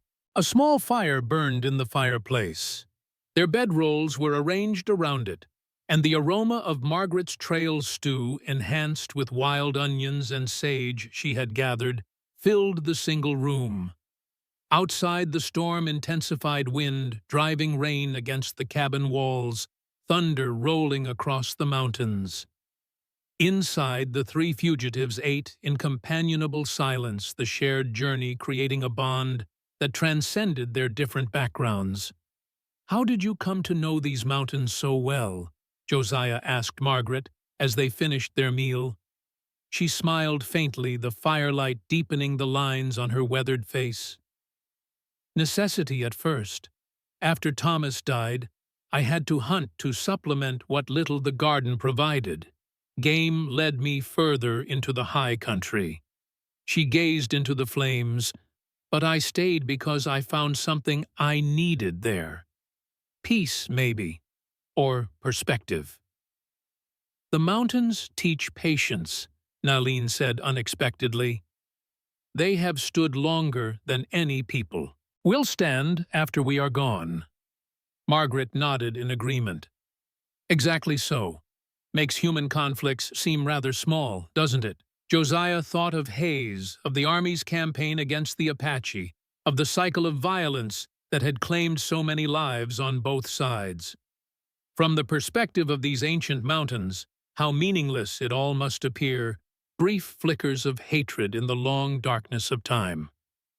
"Yet we fight as though it matters," he said softly. "It matters to those who die," Nalin replied. "To those who lose homes, families. The mountains may not remember, but we do." The simple truth of her words hung in the air between them. Whatever philosophical distance Josiah might achieve, the reality remained people suffered and died in these conflicts. Elizabeth and Sarah had died of disease, not violence, but their loss was no less real, no less defining. "We should rest," Margaret said, eventually breaking the solemn mood. "Tomorrow will be challenging. We cross the high passes where there's little cover." They settled into their bedrolls, the fire banked to glowing coals, the storm still raging outside. Despite the hard floor and unfamiliar surroundings, Josiah felt himself drifting toward sleep, lulled by the rhythm of rain on the roof. He was on the edge of consciousness when Nalin's voice reached him, so quiet he almost thought he'd imagined it. "Josiah." "Yes," he murmured, opening his eyes to find her watching him from her bedroll a few feet away. "When this is over, what will you do?" The question caught him off guard. He had been so focused on the immediate journey, on reaching Dakota's band safely, that he had given little thought to what might come after.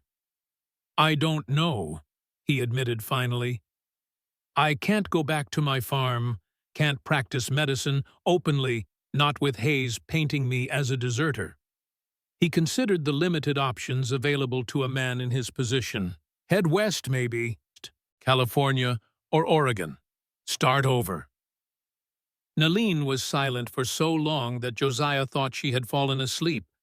Then, barely audible above the storm, "Alone." The single word carried a weight that made Josiah's heart beat faster. What was she asking? What answer did she hope for? "I've been alone a long time," he said carefully. "It becomes a habit, hard to break." "Yes," Nalin agreed. "But habits can be unlearned, if there is reason enough." Before Josiah could respond, she turned away, effectively ending the conversation. He lay awake long after her breathing had settled into the rhythms of sleep, turning her words over in his mind, wondering at the possibilities they suggested. When he finally slept, His dreams were not of the past, but of an uncertain future, one that included a dark-eyed woman whose courage had awakened something in him he had thought long dead. Dawn broke clear and cold, the storm having passed during the night, leaving the mountains washed clean, glittering with raindrops in the early light. They set out as soon as it was fully light, Margaret warning that they faced the most exposed section of their journey. "The high passes can be seen for miles," she explained as they climbed steadily upward. "We'll need to move quickly, stay low when possible." The trail narrowed as they ascended, sometimes disappearing entirely, forcing them to navigate by landmarks and Margaret's memory. By mid-morning they had reached a barren landscape of rock and stunted vegetation, the air noticeably thinner, the sun's heat more intense without the filtering effect of forest cover. Josiah found himself breathing harder, his legs protesting the continued climb. Even Margaret showed signs of fatigue, pausing more frequently to catch her breath. Only Naylin seemed relatively unaffected, her movements as fluid as ever, though Josiah noticed how she occasionally pressed a hand to her side, suggesting her ribs still pained her. They had just crested a particularly steep section when Margaret suddenly froze, raising a hand to signal halt. Josiah and Naylin immediately dropped to a crouch, scanning the terrain for whatever had alarmed their guide. "There," Margaret whispered, pointing to a distant ridgeline. "Riders!" Josiah narrowed his eyes, making out the tiny figures of mounted men moving along the ridge perhaps 2 miles distant. Even at this range, the blue of their uniforms was unmistakable. "Army patrol," he confirmed grimly. "Can they see us?" "If they're looking this way with field glasses, possibly," Margaret replied. "We need to get off this exposed slope. Now." They retreated quickly, seeking the shelter of a rock outcropping that offered some concealment. From this vantage they could still observe the patrol without being as visible themselves. "4 riders," Naylin said, her keen eyes picking out details Josiah could barely discern. "Moving north, following the ridge trail." "Not Hayes," Margaret added. "Regular patrol most likely, but they'll report any sightings back to the fort." They watched tensely as the distant riders continued along the ridge, apparently unaware of their presence. When the patrol finally disappeared from view, all 3 exhaled in relief. "We need to change course," Margaret decided. "That patrol is heading in the same direction we are. If we continue, we risk encountering them again." She studied the terrain, considering alternatives. "There's another route to White Cliff Canyon, longer, more difficult, through Devil's Backbone." She gestured toward a forbidding line of jagged peaks to the east. "How much longer?"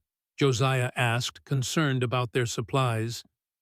"A day, perhaps 2, Margaret admitted. But less chance of crossing paths with the army." The decision was unanimous: better to take the longer route than risk capture so close to their goal. They altered course immediately, heading east toward the imposing peaks of Devil's Backbone. The new trail, if it could be called that, proved challenging, even by the standards of their journey so far. They picked their way across boulder fields where a twisted ankle could mean disaster, traversed narrow ledges above dizzying drops, and squeezed through passages so tight they had to remove their packs and push them ahead. By late afternoon, Josiah's muscles burned with fatigue, his hands raw from gripping rock. Even Margaret was showing signs of strain, her movements slower, her breathing labored. "We need to find shelter soon," he said during a brief rest. "Continue tomorrow when we're fresh." Margaret nodded reluctantly. "There's a cave system ahead, used by mountain lions occasionally, but large enough that we can secure a section for ourselves."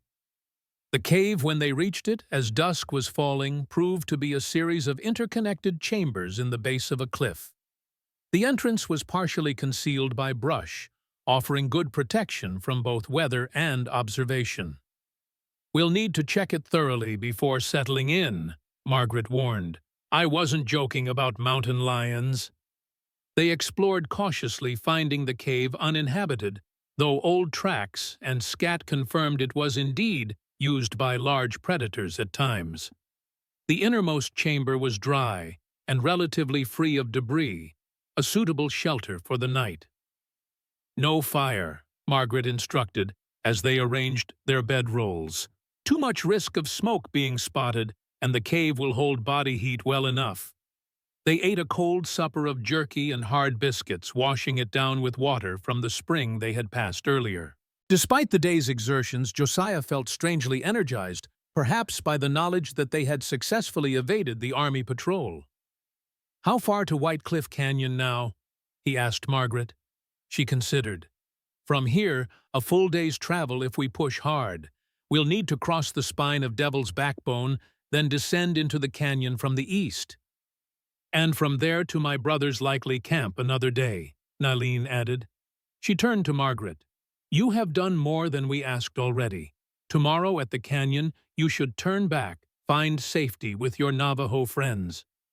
Margaret looked as though she might argue, then sighed. "You're right, of course. I've led you as far as I can. The rest of the journey is yours alone." She hesitated, then added, "But I'll wait at White Cliff for 2 days. If things don't go as hoped with your brother, you'll have somewhere to return to." The offer hung in the air, a recognition of the uncertainty that awaited them. Dakota might welcome his sister's return, but view Josiah as an enemy to be killed.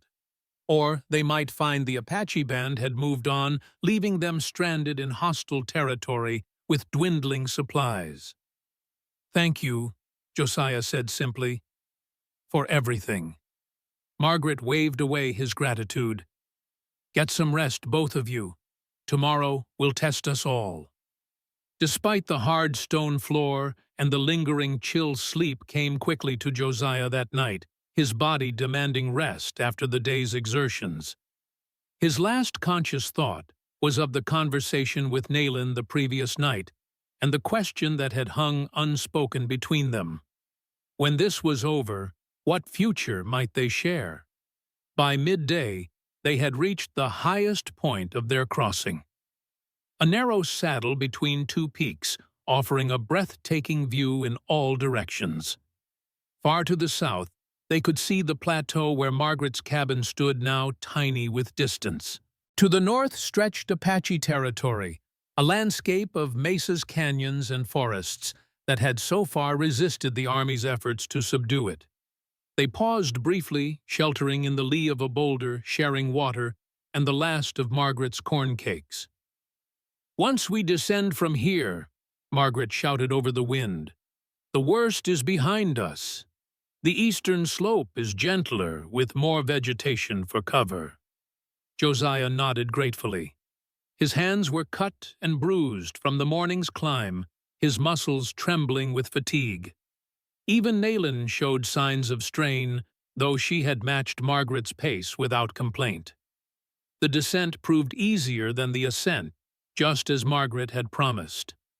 The eastern face of Devil's Backbone sloped more gradually, offering better footholds and occasional stretches of actual trail. By mid-afternoon, they had reached a band of stunted pines that provided welcome relief from the constant exposure. "White Cliff Canyon lies just beyond that ridge," Margaret said, pointing to a line of hills perhaps 2 miles distant. "We'll reach it by dusk." They pushed on new energy, infusing their tired bodies at the prospect of completing this leg of their journey. The landscape grew increasingly verdant as they descended the harsh mountains, giving way to rolling hills covered with pinon and juniper. The sun was setting when they finally reached White Cliff Canyon. The pale stone walls glowed golden in the fading light, with a river shimmering far below. "It's beautiful," Josiah said. Nayland nodded, her eyes already assessing the terrain for defensible positions and water sources. "We'll make camp here tonight," Margaret decided. "Start fresh in the morning." They found a sheltered spot among boulders near the canyon rim, where they could build a small fire without it being visible from a distance. As they prepared a simple meal, Josiah sensed a change in the atmosphere, a growing tension that had nothing to do with physical danger.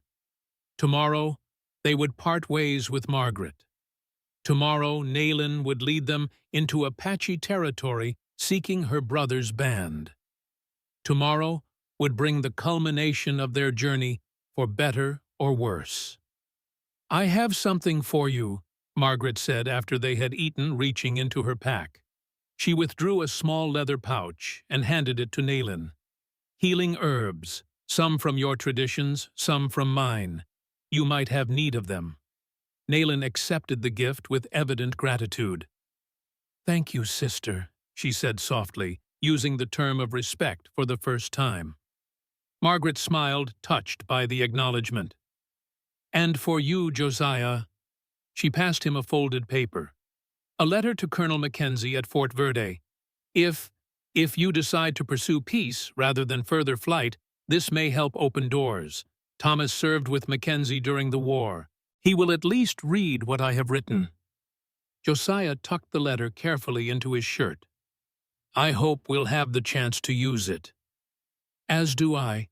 Margaret's expression grew serious. "But you should know there are those who profit from this conflict. Hayes is merely the most visible. Even if Dakota is willing to talk peace, others may work to undermine it." "On both sides," Nalin added quietly. "Not all my people wish for an end to fighting. Some believe the only peace will come when all white men have been driven from our lands." The sobering assessment hung in the air between them. The personal journey that had brought them to this canyon was only part of a larger, more complex conflict, with roots going back generations. "Get some rest," Margaret finally said. "You have a long day ahead tomorrow." As they settled around the small fire, Josiah found himself studying Nalin's profile, wondering what thoughts moved behind her composed expression. Tomorrow, she would return to her people after weeks of captivity, bringing valuable intelligence about army movements and perhaps a new perspective on the possibility of peace. And what would he bring? A white man, former army, entering the camp of warriors who had every reason to kill him on sight. His medical skills might be of value, but would they be enough to overcome the natural suspicion and hostility his presence would evoke? More importantly, what did he hope to achieve? Was he merely seeing Nalin safely home, fulfilling the commitment he had made when he first found her wounded by the wagon, or had his purpose evolved into something more ambitious, more meaningful? Sleep eluded Josiah as these questions circled in his mind. He stared up at the star-filled sky, listening to the soft breathing of his companions, feeling the immensity of the land around them, a land that had witnessed countless conflicts, countless acts of cruelty and kindness, countless lives intertwined by fate and choice. Tomorrow would bring answers one way or another. For now, the night stretched peaceful and still, offering a brief respite before the final leg of their journey. Dawn painted the eastern sky with bands of crimson and gold, the first rays of sunlight touching the white cliffs that gave the canyon its name. Josiah stood at the rim, watching as the darkness retreated from the depths below, revealing the twisting course of the river. Behind him, Margaret and Nayland were preparing for departure, checking supplies, ensuring weapons were loaded and accessible, studying the crude map one last time.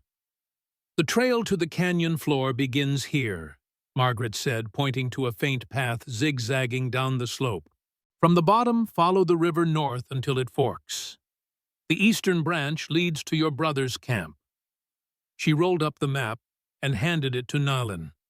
"Take this. I know my way home." The gesture marked the transition, Margaret's role ending Nayland's beginning. Josiah felt both grateful and apprehensive as they prepared to part. "I'll wait here 3 days," Margaret said, "in case you're delayed." "If we haven't returned by the 4th dawn," Nalin replied, "go to your Navajo friends. Keep yourself safe." Margaret nodded. "Agreed, but I expect to see you both back with good news." They descended in single file, the morning air carrying the scent of sage as they made their way to the canyon floor. At the bottom, they paused in the shadow of the towering cliff, the moment of parting upon them. "This is where we say goodbye. For now," Margaret said, her usual briskness failing to disguise her emotion. Naline stepped forward, and in a gesture that clearly surprised the older woman, embraced her. "Thank you, sister," she said softly, "for showing us the way." When they separated, Margaret's eyes were suspiciously bright. She turned to Josiah, offering her hand, which he took in both of his. "Take care of each other," she said simply. "We will," Josiah promised. "And we'll return with good news, if it's at all possible." Margaret nodded, stepping back. "Go with God, both of you, or with whatever powers you believe in." They watched as she began the climb back up the canyon wall, her figure growing smaller with distance. At one point, she turned, raising a hand in final farewell, before continuing upward. When she had disappeared from view, Nalan turned to Josiah, her expression shifting to one of focused determination. "We should move. We have far to travel before nightfall." They set off along the canyon floor, following the river's course northward. The terrain was easier here than in the mountains, but Josiah noted how Nalan's vigilance increased, her eyes constantly scanning the cliffs above, alert for any sign of danger or observation. "This is contested land," she explained when he commented on her caution. "Both my people and the army patrol here. We must be prepared for either." They walked in silence for most of the morning, making good time along the riverbank. The canyon gradually widened its walls, becoming less steep, the vegetation more abundant. By midday, they had reached the fork Nalan had described, the river splitting into two branches around a massive boulder. "We follow the eastern branch," Nalan confirmed, pointing upstream. "The water is slower, shallower, easier to cross if needed." As they continued, Josiah noticed subtle changes in the landscape. Small stone cairns marking side trails, plants that showed signs of harvesting, the occasional remnant of a campfire carefully dismantled to leave minimal trace. They were entering territory regularly used by the Apache. Nalan noticed these signs too, her stride becoming more confident, her expression more animated. She was approaching home, returning to her people after weeks of captivity and flight. By late afternoon, they had traveled several miles up the eastern fork, the canyon opening into a broader valley dotted with pines and junipers. Ahead, two flat-topped mesas rose from the landscape, their silhouettes distinctive against the sky. "The twin mesas," Nalan said, quickening her pace. "My brother often camps on the far side where springs feed small pools. We are close." Josiah felt a surge of conflicting emotions, relief at having reached their destination, anxiety about the reception that awaited him, and beneath it all a bittersweet awareness that their journey together might soon end. If Dakota welcomed him, if peace negotiations became possible, there might be a place for him here. If not, they were crossing an open stretch between stands of trees when Nalan suddenly froze, raising a hand in warning. Josiah immediately stopped, following her gaze to the ridge above them. Silhouetted against the sky stood a lone figure, an Apache warrior rifle raised and pointed directly at them. Nalan straightened to her full height and called out in her native language, her voice carrying clearly across the distance. The warrior did not lower his weapon, but he responded, his words unintelligible to Josiah. A tense exchange followed, Nalan gesturing occasionally toward Josiah without looking at him. Finally, the warrior lowered his rifle slightly and whistled a piercing sound that was immediately answered from multiple directions. "What's happening?" Josiah asked quietly, as more warriors emerged from concealment around them. "These are my brother's scouts," Nalin replied, her voice tight with emotion. "They recognize me, but are suspicious of you.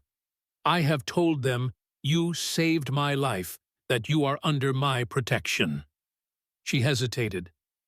"They will take us to Takoda. He will decide your fate." The warriors approached cautiously, 5 in all their expressions, ranging from curiosity to open hostility, as they regarded Josiah. The leader spoke sharply to Nalin, who responded with equal firmness, occasionally placing a hand on her healing ribs as if to emphasize a point. Finally, the leader nodded curtly and gestured for them to follow. 2 warriors took the lead, while the others fell in behind, effectively surrounding them. Josiah understood the message: they were being escorted, not welcomed, and his status remained precarious. They walked for perhaps half an hour, leaving the river and climbing a game trail that wound through increasingly dense forest.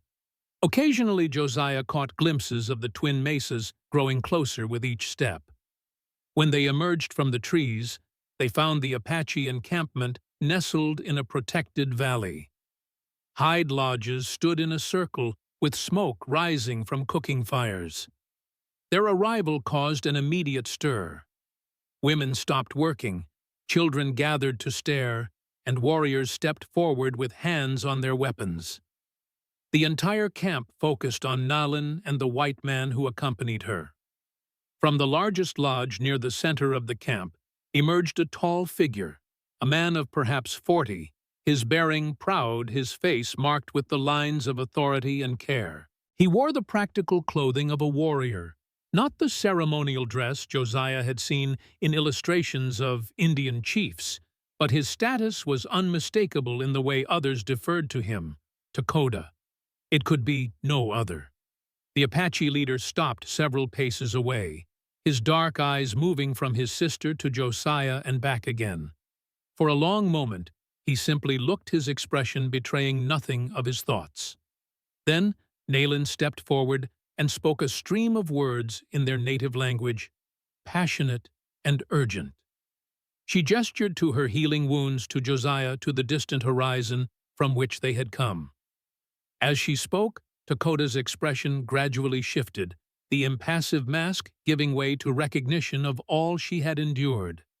When she finished, he closed the distance between them and placed his hands on her shoulders, a gesture of acknowledgement that carried more emotional weight than any embrace could have. He spoke softly to her, words that made her eyes bright with unshed tears. Then he turned his attention to Josiah. "My sister says you found her near death and chose mercy when others of your kind would not," he said in clear, accented English. "That you gave up your home to help her return to her people. That you seek a different path than more bloodshed." Josiah met his gaze steadily. "That's true." Why? The simple question carried layers of meaning. Why had Josiah helped Nalin? Why had he risked everything? Why did he think peace was possible after so much killing? "Because I've seen too much death," Josiah replied honestly. "In war, in disease. I've lost those I loved. I know others have too, on both sides." He gestured to the camp around them.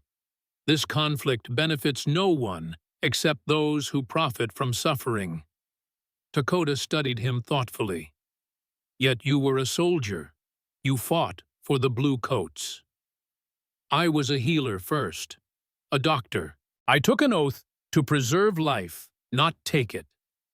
And now, what do you seek here among those your people call enemies?" Josiah hesitated, aware that his answer might determine whether he lived or died. Initially only to see Nalin safely home. But now, he thought of Margaret's letter, of the conversations around campfires, of the possibility, however remote, of ending the cycle of violence. "Now, I hope for more, for a chance to help build understanding, for a way forward that doesn't require more graves." A murmur ran through the gathered Apache as Takoda translated Josiah's words. Some faces showed skepticism or outright rejection, but others, particularly the women and elders, seemed less dismissive.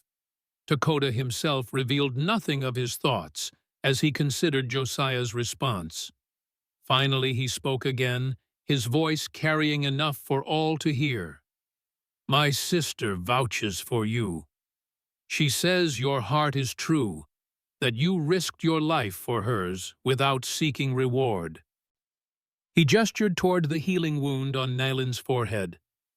"I see the proof of her words, in her living presence among us, when the army believed her dead." A tension Josiah hadn't fully acknowledged began to ease. Dakota wasn't going to kill him outright, at least. "You will stay with us 3 days," Dakota continued, "as our guest under my sister's protection. In that time, we will talk. We will consider your words about peace. We will decide if such a path is possible." It was more than Josiah had dared hope for, a chance to be heard, to build trust, to potentially open a dialogue that might lead to formal negotiations. "Thank you," he said simply.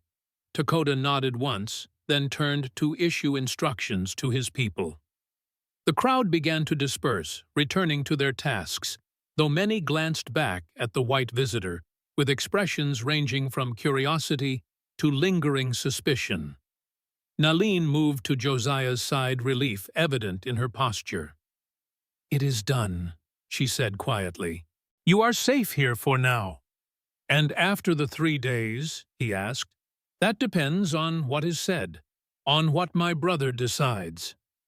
She met his eyes directly. "On what you decide?" Before he could ask what she meant, Dakota rejoined them, gesturing toward a smaller lodge at the edge of the camp. "You will stay there. My sister will show you our ways. Tonight we will talk more." With that, he departed, leaving Josiah and Nyland standing in the clearing, the culmination of their long journey finally reached. They had arrived safely. Nyland was home. Josiah had been granted a hearing. Yet, as they walked toward the lodge that would be his temporary shelter, Josiah sensed that their story was far from over.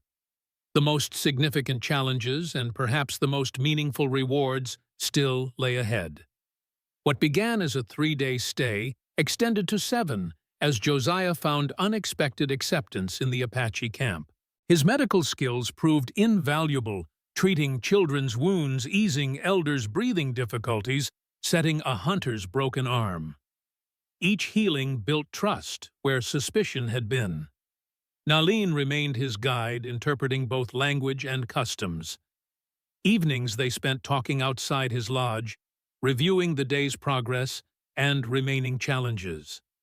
Dakota impressed Josiah as a leader both wise and practical. He harbored no illusions about defeating the U.S. Army in prolonged conflict, yet remained skeptical of peace overtures. "Words on paper mean nothing," he told Josiah bluntly.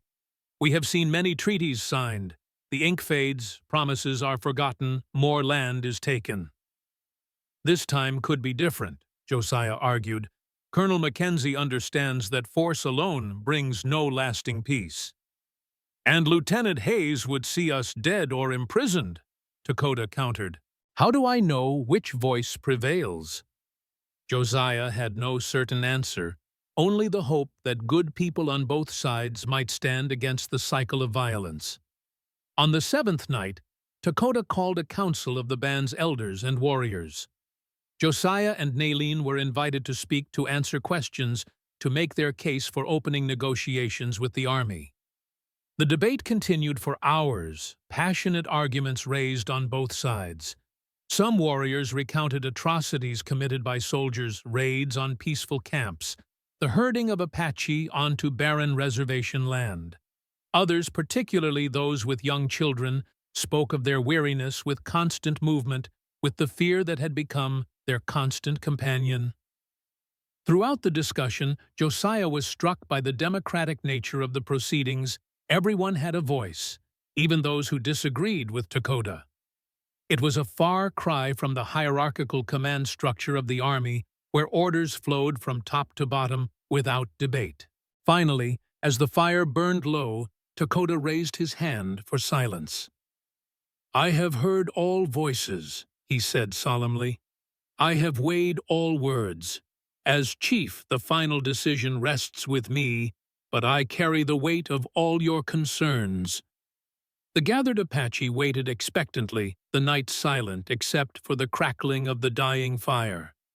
We will send a messenger to this Colonel Mackenzie, Dakota announced.